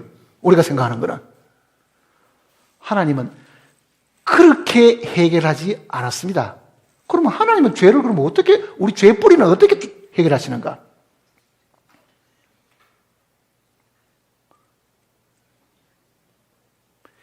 베드로 사도도 이렇게 얘기했습니다. 물은 곧 세리니 육체의 더러운 것을 제하여 버림이 아니요. 아니, 육체의 더러운 것을 빼버리는 것도 아니면 그러면 우리가 무슨 죄가 깨끗해졌다든지 무슨 정결케 됐다는 것을 감히 어떻게 이야기하는가? 여전히 내가 죄 지을 수 있는 가능성을 그대로 다 가지고 있으면서 내가 어디 가서 죄 용서받았고 나는 죄와 상관이 없다. 이게 말이 좀 안 맞아. 그 생각을 하잖아요. 그러니까 하나님이 우리 죄를 어떻게 해결해 하셨는가에 대한 것을 우리가 몰라서 그런 거예요. 첫째는 우리는 죄를 뿌리채 뽑아내기를 바라고 아니면 억지를 해가 누르기를 바라는 거야. 안 나와야지, 이 죄가 안 나와야지. 어떻게 합니까? 성질도 꽉 누르고 참고 견디고 어쨌든 안 튀어나오도록 인내심을 가지고 꽉 눌러놓고 표면상으로는 안 나오기를 바라고 있는 거예요. 그런데 그 의지를 갖고 누르고 있을 때는 꼼짝 못하고 있지만은요, 잠깐 방심한 사이에 탁 튀어나온다고. 하나님이 우리 죄를 그렇게 뽑아내지는 않습니다. 하나님이 우리 죄성을 해결하는 방법을 지금 이야기를 해. 알아야 돼. 성경이 우리 가르쳐 준 대로. 내가 바라는 거는 이거는 하나님 앞에서 해결됐으니까 믿는 그날로 끝나버렸습니다.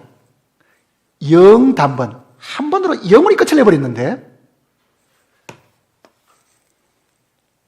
이거 안 믿는 사람 있습니까? 이건 아마 안 믿어지는 것도 억지로 믿어보려고 이랬을 겁니다. 하나님 내 죄를 다 용서하시고 끝! 빠이빠이 이제 끝! 그래 놓고 가만히 생각하니 속에서 뭐가 꿈틀꿈틀하니까 또 양심이 또 불안하기 시작한 거예요. 이거는 우리의 양심을 편하게 하는 거고 이 죄를 해결하는 거는 구원받고 난 이후에 우리의 거룩한 삶하고 관계가 되는 겁니다. 거룩한 삶하고. 그러면 이 죄의 뿌리는 뽑아내지도 않았습니다, 하나님이. 아니, 그러면은 하나님께서 그러면 반만 구원시키고 죄 뿌리는 그냥 두시는 그런 하나님은 이 불완전 구원을 우리에게 주시느냐?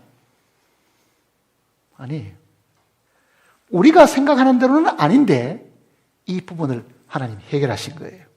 자, 보세요. 어떻게 해결하시는가? 이렇게 했습니다. 죄가 있고, 죄성입니다. 이 죄성을 따라서 죄 짓는 내 애사람이 있고, 애사람. 이거는 나라고 부르는 자아라는 존재입니다. 아담에서 물려받은 나의 인격입니다. 이 애사람이 있고, 죄성도 있고, 이 죄성을 둘러싸고 있는 뭐도 있습니까? 우리의 몸도 있습니다.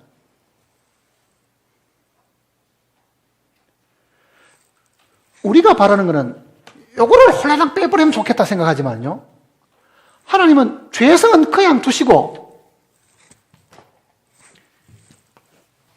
이걸 제해버린 거예요.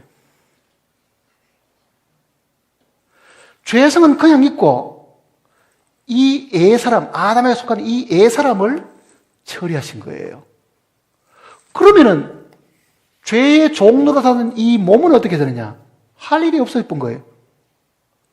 죄성을 이용해서 죄 짓던 주인으로 사던 애사람을 처리해버리니까 몸은 죄의 종로도 못하고 실직 상태 그대로 있다는 이야기입니다. 그러니 우리가 생각하는 방법하고 다르게 하나님이 처리한 거죠. 그러니 이 아담에게 속한 나라는 이 존재를, 나 자아를 하나님이 예수 그리스도와 함께 십자가에 못 박게 하신 겁니다. 그럼 어떤 사람이 이렇게 말할 겁니다. 내 자아는 그냥 그대로 있는 거 아닌가? 내 자아가 지금 죽지 않고 지금 생각도 하고 있고 지금도 내가 연구를 하고 있는 이 자아가 그대로 있는데 어떻게 하나님이 죽었다고 이야기하는가?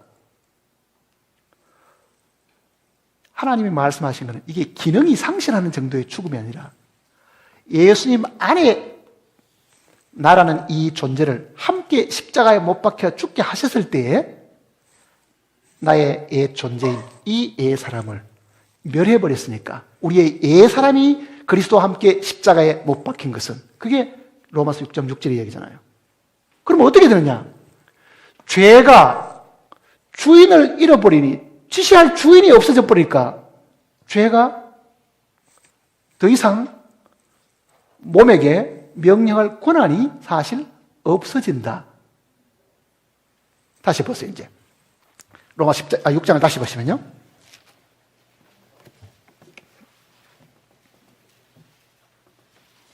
육 절을 다시 보세요.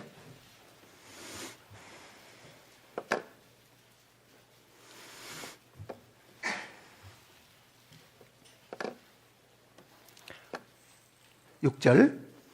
우리가 알거니와, 이건 분명히 우리가 알고 있어야 됩니다. 말씀을 공부하면서 우리가 확실하게 알고 있어야 됩니다. 우리의 옛 사람이 예수와 함께 십자가에 못 박힌 것은, 하나님이 우리를 예수님 안에 넣으셔가지고 함께 죽게 하고 못 박히게 한 것은 역사적인 사실이죠. 그 다음에 어떻게 됐다는 얘기입니까? 죄의 몸이 죽어 다시는 우리가 죄에게 종노릇하지 아니하리 하니, 죄의 몸이 죽어하는, 이 몸이 죽는다는 말은 더 정확히 번역하면은 할 일을 잃고 그 말입니다. 이게 주인이 죽어버렸으니까 실직을 해서 그 말입니다. 이 죄의 몸이 실직을 한 상태에서 그 말입니다. 그 다음 중요한 이야기는 지금 7절입니다. 같이 읽어봅시다. 이는 죽은 자가 죄에서 벗어나 의롭다 하심을 얻었습니다. 자, 죽은 내가 있으므로 죄성은 그대로 있어도 더 이상 죽은 사람에게 요구할 것이 없다. 하나님이 우리 죄를 사하신 것은 죄의 뿌리를 파낸 것이 아니라 죄성을 이용해서 죄 짓는 나의 애 사람을 죽여버리니까 죄의 요구가 있어도 들어줄 만한 대상이 없으니까 그 얘기입니다. 세상에 제일 무서운 것이 세금이라 그러잖아요. 어디까지 따라옵니까? 죽을 때까지 따라옵니다. 죽을 때까지. 그렇게 무서운 세금도 사람이 죽어버리면은 더 이상 못 따라가요. 세금, 내가 못 낸 세금이 이만큼 있다 하더라도 하나님은 나에게 요구하는 이 세금이 요구하듯이 돈 내놔라고 요구하는 이 요구가 있다 하더라도 요구는 그대로 두고 뭘 했다는 얘기입니까? 요구를 들어줘야 될 사람을 죽여버리니 이 요구가 백해 무익해져 버렸다. 우리가 생각하는 것과 다르게 하나님이 해결하셨죠. 죽은 사람이 죄 지은 벌 받을 책임이 있습니까? 없습니까? 없어요. 뭐가 됩니까? 검찰도 기소, 중지. 더 이상 기소할 수가 없다. 죽어버렸으니까 이제는 기소, 중지.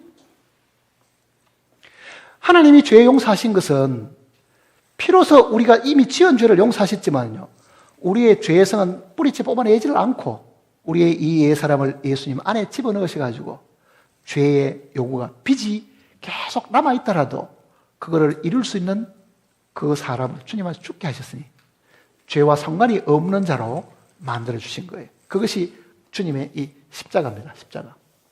그러니까 이 십자가는 내 사람이 십자가에 못 박힌 겁니다.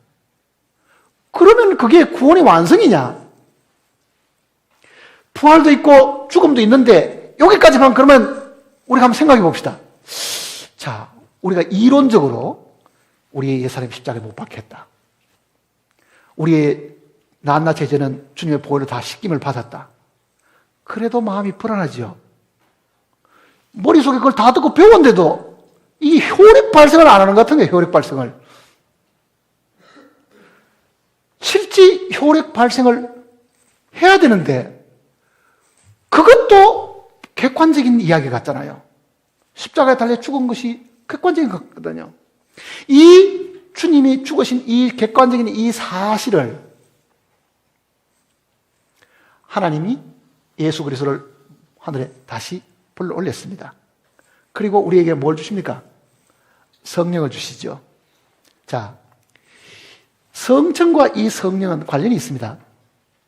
내가 가서 보혜사 성령을 너에게 보내주겠다. 자, 성령이 오시려고 하면 바로 주님이 어디로 가셔야 됩니까? 하늘로 다시 가서 그가 이 땅에 보혜사 노릇을 했는 것처럼 다른 보혜사를 보내주시는 약속이잖아요. 자, 부활까지는 우리 옛사람이 죽었다까지는 알겠는데 그래도 실제 내 몸에 이 주님의 부활의 능력이 나타나지 않는 거예요. 다 알고 있어요. 그것도 하나님이 아시지요. 어떻게 하셔야 됩니까? 이 죽으심의 그 효력이 발생하려고 하면은 그거를 우리 가운데 역사하는 성령이 있어야 되는 거예요. 그래서 성천하시고 난 다음에 성령을 보내주셨습니다. 이 성령은 예수님의 다른 모습이에요. 십자가에 달리기 전까지는 사람의 몸을 입으셨고 부활하신 이후에는 성령을 입으셔가지고 우리 안에 들어오시는 예수님이 되신 거예요. 자, 성령도 예수님 자신입니다. 나사렛 예수 육신의 몸을 입은 예수님도 있고 육신을 벗어버리고 성령을 입으신 예수님도 있다고요. 왜 성령이 오셔야 되는가?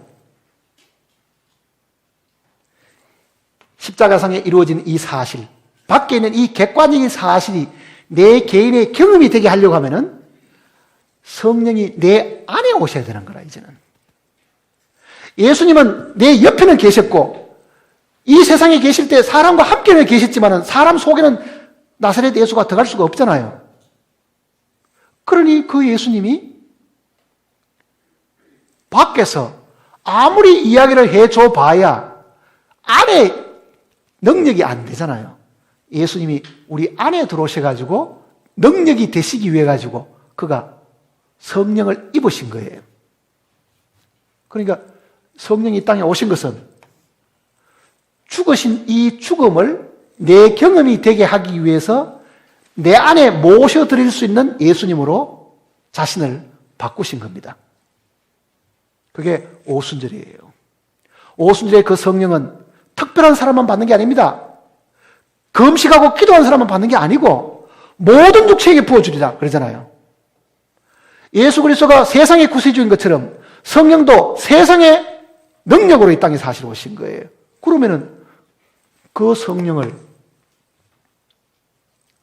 우리가 받아야 되는데 그것이 우리가 주 예수를 믿으라. 그 주 예수는 부활하신 주님을 말합니다. 나사렛 예수는 내가 안으로 모셔드릴 수 있는 분이 아니잖아요. 육체를 가지고 있기 때문에. 그 예수님은 성령을 입으신 예수님이라고요.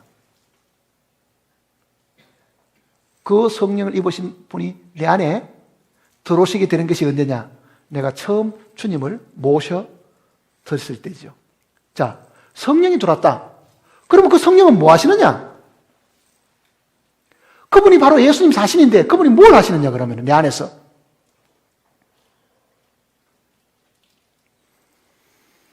예수님이 내 안에 사시는 일이 뭡니까? 갈라디아 2장 20절 한번 보세요.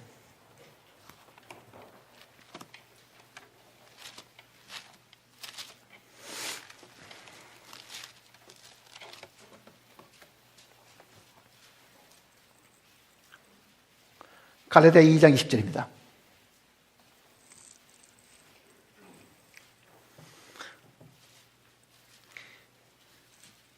잘 읽어보셔야 됩니다.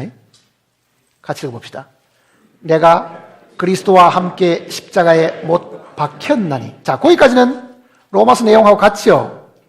그 다음에는 그런즉 이제는 내가 사는 것이 아니요 오직 내 안에 그리스도께서 사시는 것이라. 자, 주님이 부활하시고 성천하셔가지고 보내주신 분이 성령이신데 성령은 내 안에 사시기 위해서 오신 예수님 자신입니다. 내 안에 거처를 내 안에 정하셔가지고 내 안에 사시기 위해서 오신 분이라고요. 십자가상의 예수님은 내 대신 죽으신 분이고 성령을 입고 오신 예수 그리스도는 내가 살아야 될 그 삶을 대신 살아주시기 위해서 내 안에 오신 분이다. 이해가 됩니까? 왜 그런가 보세요. 우리는 구원은 받아도요, 우리의 힘으로 뭘 할 수 있는 게 하나도 없어요. 아직도 우리 육신이 변화되지 않았기 때문에 그런 거예요. 그러니 성령이 내 안에서 내 대신 내가 할 수 없는 일을 대신 살아주시려고 오신 분이시다. 바울이 지금 그렇게 이야기하는 거죠. 자, 그러면 진짜 신앙생활이 뭐냐? 참으로 정상적인 그리스도인이 사는 삶이 뭐냐? 우리가 주님을 위해 사는 것이 아닙니다. 많은 사람은 그렇게 생각하잖아요. 우리가 주님을 위해서 봉사하고 주님을 위해서 희생하고 주님을 위해서 뭔가를 드리고. 하나님이 바라시는 건 그게 아니고, 그래봐야 네가 육신이고 그래봐야 너는 썩어 없을 몸을 가지고 있는데 그 육신을 가지고 나를 기쁘게 못한다. 네가 정말 나를 기쁘게 하려면 네 안에 있는 영으로 나를 섬겨야 된다. 그 성령이 우리에 오셨지요. 그러니 그 성령이 내 안에서 나를 통해서 역사하시는 겁니다. 예수 그리스도의 그 영이 내 안에서 나를 통해서 하나님 앞에 기도하는 것이나 하나님 앞에 봉사하는 것은 그리스도가 하신 것이라야만 하나님이 받으신다. 그 얘기입니다. 내 안에 계시는 그 성령이 나를 통해서 하신 것은 하나님이 받지요. 그러나 내 육신의 노력과 내 열심을 한 것은 하나님이 받지 않으신다. 얼마나 많은 사람들이 전도하는 것은 하나님 일인데 왜 그걸 못하게 하느냐? 못하게 하는 일도 없지만은요, 하나님이 바라보시는 것은 이 전도를 네가 하느냐, 네 속에 역사하시는 성령이 하느냐, 그걸 보시려고 하는 거예요. 육에 속한 사람은 아무리 선량해도 하나님을 기쁘시게 할 수가 없습니다. 그러니 바울의 이 고백을 보세요. 내가 그리스도와 함께 십자가에 못 박혔나니. 나는 이제 물러서고, 그 말이잖아요. 내 안에 그리스도께서 사신 것이라. 그리스도가 나를 통해서 하신 것, 그리스도가 나를 통해서 하신 그게 내가 순종하고 살았던 것은 성령이 하신 것이지만은 내가 하는 것은 육신이 하는 거잖아요, 육신이. 그래서 성경 곳곳에 누가 말을 하려거든 하나님의 말씀을 하는 것 하고, 누가 봉사하려거든 하나님이 공급하시는 힘으로 하는 같이 하라. 이는 범사의 예수 그리스도로 말미암아 하나님이 영광을 받으시게 합니다. 봉사하는 것도 하나님이 공급하시는 힘으로 해야 되는데 그 봉사의 근원이 성령에게 있다. 그 뜻이잖아요. 성령에게 있다. 우리의 육신의 힘으로 아무리 전도를 많이 해봐야 그거는 하나님을 기쁘게 할 수 있는 것이 아닙니다. 네가 한 그 일이 성령이 하신 일이냐, 네 육신의 노력으로 한 것이냐, 그걸 물어보신다는 이야기잖아요. 그러니까 이 성천을 통해 가지고 성령을 우리에게 보내주신 것은요, 십자가의 이 객관적인 사실을 내 주관적인 경험이 되게 하신 거예요. 성령을 우리가 모셔드리는 그날로부터 이제는 내가 죄를 안 지을 수 있는 것이 아니다. 성령이 지켜주셔야 되고, 내가 사랑을 할 수 있는 것이 아니고 성령이 내 대신 하셔야 되는 것이다. 그게 바울이 하는 이 이야기라고요. 내가 그리스도와 함께 십자가에 못 박혔느니 이제는 내가 사는 것이 아니요 내 안에 그리스도께서 사신 것이다. 이거는 바울의 개인의 고백뿐만 아니라 구원받은 우리 모두의 이 고백이 사실 되어야 되는데, 우리는 이 구절을 알고 있어도요, 죽은 사람이 그러면 어떻게 되느냐? 그 다음 구절 보세요. 뭐라고 말하는지. 그 다음 구절 20절입니다. 내가 그리스도와 함께 십자가에 못 박혔나니 그런즉 이제는 내가 사는 것이 아니요 오직 내 안에 그리스도께서 사시는 것이라. 그 다음 구절 보세요. 이는 내가 육체 가운데 사는 것은, 죽은데도 내가 육체 가운데 사는 것이 또 있죠.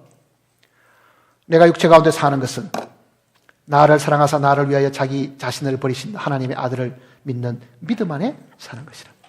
자, 죽었다는 것이 숨도 못 쉬고 기능을 발휘 못하는 상황이 아니라 하나님 안에서 내 옛사람이 처리되었는데 성령이 내 안에 들어오셔가지고 그가 행하시려고 할 때 나는 죽은 사람임을 인정을 하고 물러서게 되면 주님은 자기가 나를 통해서 하시는 거죠.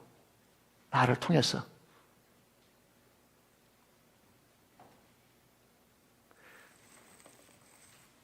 성천이 우리에게 주는 의미가 또 있습니다.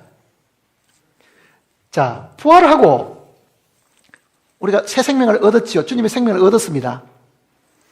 그러면은 부활의 생명을 가진 사람들이 사는 곳이 어디겠습니까? 땅입니까? 하늘입니까? 하늘이잖아요. 그러니 주님이 성천하셨다는 거는요, 주님 안에 있는 우리도 어딜 갔다는 이야기입니까? 하늘에 있다. 그래서 성경은 우리의 시민권이 하늘에 있습니다. 우리의 시민권이 하늘에 있다. 킹제임스가 그걸 어떻게 번역했냐면요, 우리의 시민권은 하늘에 있다 이렇게 번역 안 하고 우리의 생활권은 하늘에 있습니다. 그것도 굉장히 정확한 번역입니다. 그러니 구원받은 모두는 부활의 생명을 주셔가지고 주님 안에서 함께 죽고 주님과 함께 부활해서 주님이 하늘에 올라가실 때 우리의 생활권도 땅에서 하늘로 옮겨졌으니까 그 얘기입니다. 한번 생각해 보세요. 땅에 살면서 천국 가기를 바라는 사람하고 우리의 지위가 하늘에 있으면서 이 땅을 나간으로 사는 것하고 차이를 아시겠습니까? 이미 우리는 부활의 생명을 얻는 그 순간에 주님과 함께 하늘에 우리의 지위를, 거처를 거기에 마련해 주셨다. 그러면 이 세상에 살 때는 어떤 생각을 가집니까? 내 시민권은 하늘에 있고 나는 잠시 이 세상의 단위로 왔고 내 고향은 어디입니까? 그 마음을 갖고 살도록 해 주신 거예요. 그게 성천의 의미입니다. 그리스도와 함께 하늘에 앉히셨다. 에베소 내용은 그렇게 말하잖아요. 그리스도와 함께 하늘에 앉히셨다. 자, 구원받은 우리가 하나님께 얻은 복이, 복된 소식이 내 지었던 죄만 용서받았다가 아니지요.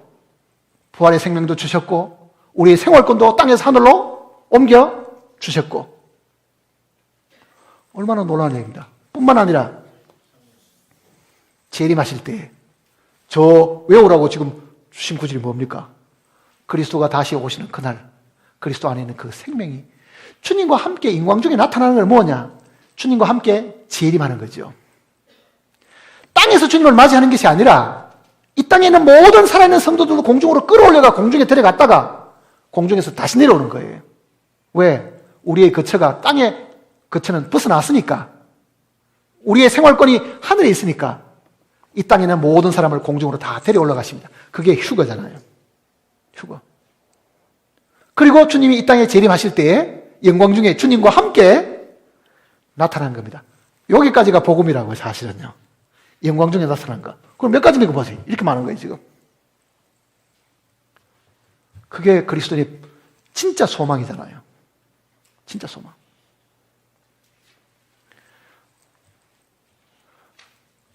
이 영광스러운 사실을 우리가 알고 깊이 생각을 해보면 도대체 내가 누군데, 나 같은 사람이 어쩌다가 주님을 믿고 이 엄청난 복을 받게 되었는가? 예수 그리스도와 함께 하늘에서 땅으로 내려오는 그 존재들은요, 왕노로 살 사람들입니다, 앞으로. 주님과 함께 이 땅에서 영원히 통치할 왕노로 살 사람들이잖아요. 그러니 지은 죄 용서받은 정도가 아니라 하늘과 땅의 모든 것을 내게 주셨으니 이 세상을 다스릴 수 있는 상속을 받은 그 예수님과 더불어 우리가 공동 상속자가 되어가지고 이 땅에서 주님과 더불어 천년 동안 왕노로 사는 그 일까지가 이 복음 속에 다 들어있습니다. 구원받은 게 불만스럽습니까? 세상으로 가고 싶습니까?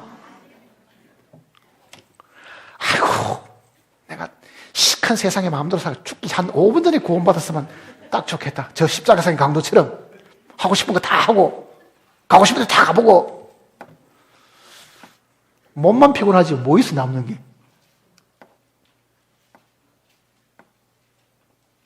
그거는 하나님이 주신 이 복이 얼마나 큰지를 한 번도 계산을 안 해봐서 그런 거예요. 자기가 누릴 그 영광이 얼마나 큰지를 한 번도 되돌아보지도 안 해봤으니까, 계산조차 안 해봤으니까 이 세상이 좋다고 생각하는 거예요. 골프 좋아하는 미국의 이 형제들이 가끔 천국에도 골프장이 있을까? 그 얘기 들으면서 하도 어이가 없어가지고 골프 밥만 먹고 매일 그 쳐라 그러면 견뎌내겠어요?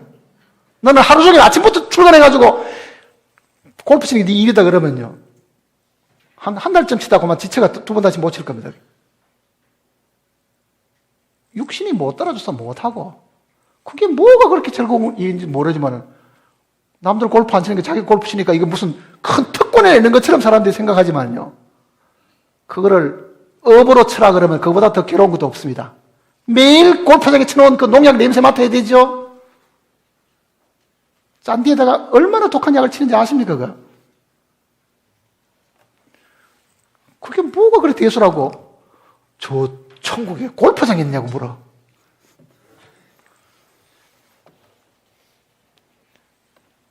타락된 육신을 가지고 있으니 골프가 좋을는지 모르지만은 우리가 신령한 몸으로 바뀌면은 이 세상의 것은 아무 관심이 없어지는 거예요.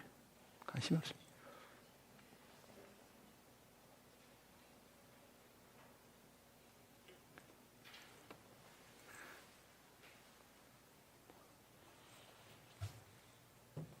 복음은 제가 이야기 못하는 부분도 아마 분명히 많이 있을 겁니다. 제가 미처 다 이야기 못하는 부분도. 그러나 이 복음이 예수 그리스도와 관련이 되어 있다면 적어도 이런 6가지의 복은 우리가 분명히 알고 있어야 된다. 그 얘기입니다. 알고 있어야 돼. 그리고 그 복음이 바로 예수님하고 직결되는 것이다. 그래서 성경이 인자를 나를 누구다 하셨냐? 주는 그리스도시요 살아계신 하나님의 아들이시다. 아들은 하나님 자신을 이야기하는 것이고, 그리스도는 하나님이 성취해야 될 그 일을 할 수 있는 분으로 하나님께로 기름 부음을 받은 분이잖아요. 그가 기름 부음 받은 분이었기 때문에 이 일을 성취하신 거예요. 지금 성취하셨잖아요. 남은 거는 뭐가 남았습니까? 재림만 남았습니다. 영광 중에 우리도 나타납니다. 영광 중에. 그러니 오늘 죽는다 하더라도 설팔 하등의 이유가 없어요. 나는 그리스도인들이 죽음을 두고 하늘이 꺼져라고 오는 사람은 이해를 못해요. 물론 인간적 영부는 날 수 있지만은요, 소망이 없는 사람처럼 그렇게 땅을 치고 곡을 하고 오는 거는요, 그리스도인들이 분명한 이 소망이 없기 때문에 그런 거예요. 우리는 구원받은 모든 그리스도인들이 우리보다 먼저 잠깐 동안 자는 것 뿐이지. 주님의 부활의 그 아침에 하나님의 소리와 하나님의 나팔로 친히 하늘로 쫓아 강림하시는 그날 다 기상나팔 부을 때 다 일어나게 됩니다. 다 일어나는 거예요.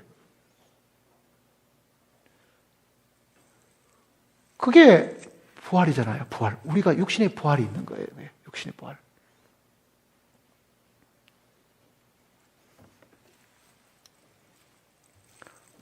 우리는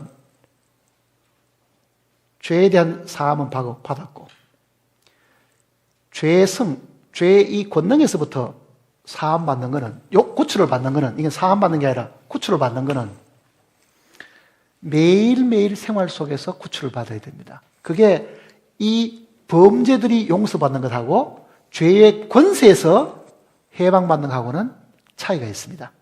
이거는 단번에 우리에게 주어지는 것이고, 이거는 죄의 성이 우리를 노릴 때마다 그때 승리를 해야 될 부분이 있다고.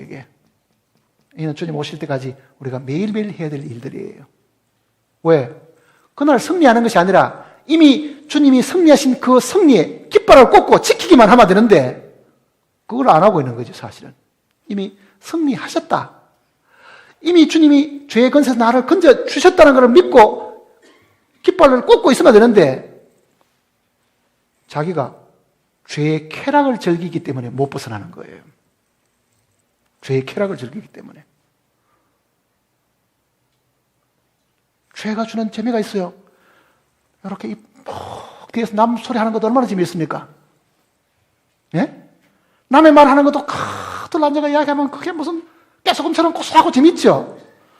남 잘못되는 거 보면은 그게 즐겁잖아요, 그게 타락된 육신이 가지고 있는 것이 있어가지고 그거를 못 놓는 거예요. 참으로 죄의 권세에서 벗어나기를 원하면은 주님이 승리하신 그 승리를 붙잡으면 그만 벗어납니다. 그거는 이 승리는 노력으로 얻어지는 것이 아니라 범죄들을 용서해 놓은 것을 단번에 믿음으로 그것이 내 것이 되는 것처럼 죄의 권세에서 해방되는 것도 받아들이는 그 순간에 단번에 이길 수 있는 거예요. 단번에. 그거는 우리가 생활에서 경험할 수 있는 부분들입니다. 생활에서.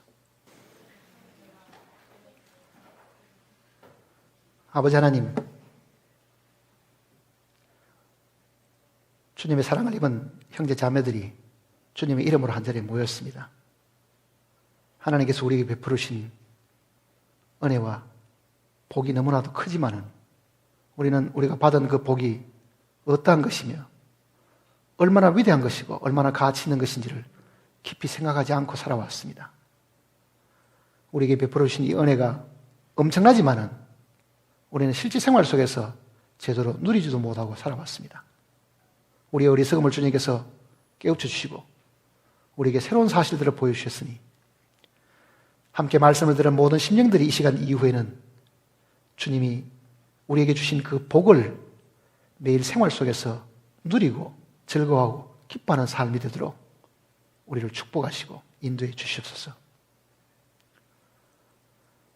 가진 것이 많지만은 무엇을 가진지 몰라서 누리지 못한 어리석은 사람들이 우리 중에는 아무도 없게 하시고 우리가 주님을 뵙기 전까지 우리를 위로하기 위해서 우리 가운데 대신 사시기 위해서 오신 성령께 온전히 순종하고 살면서 이 복을 누리는 저희들이 되게 축복해 주시옵소서. 우리를 사랑하신 주님께 모든 것을 부탁드렸고 주 예수님의 거룩하신 이름으로 간절히 기도드립니다. 네.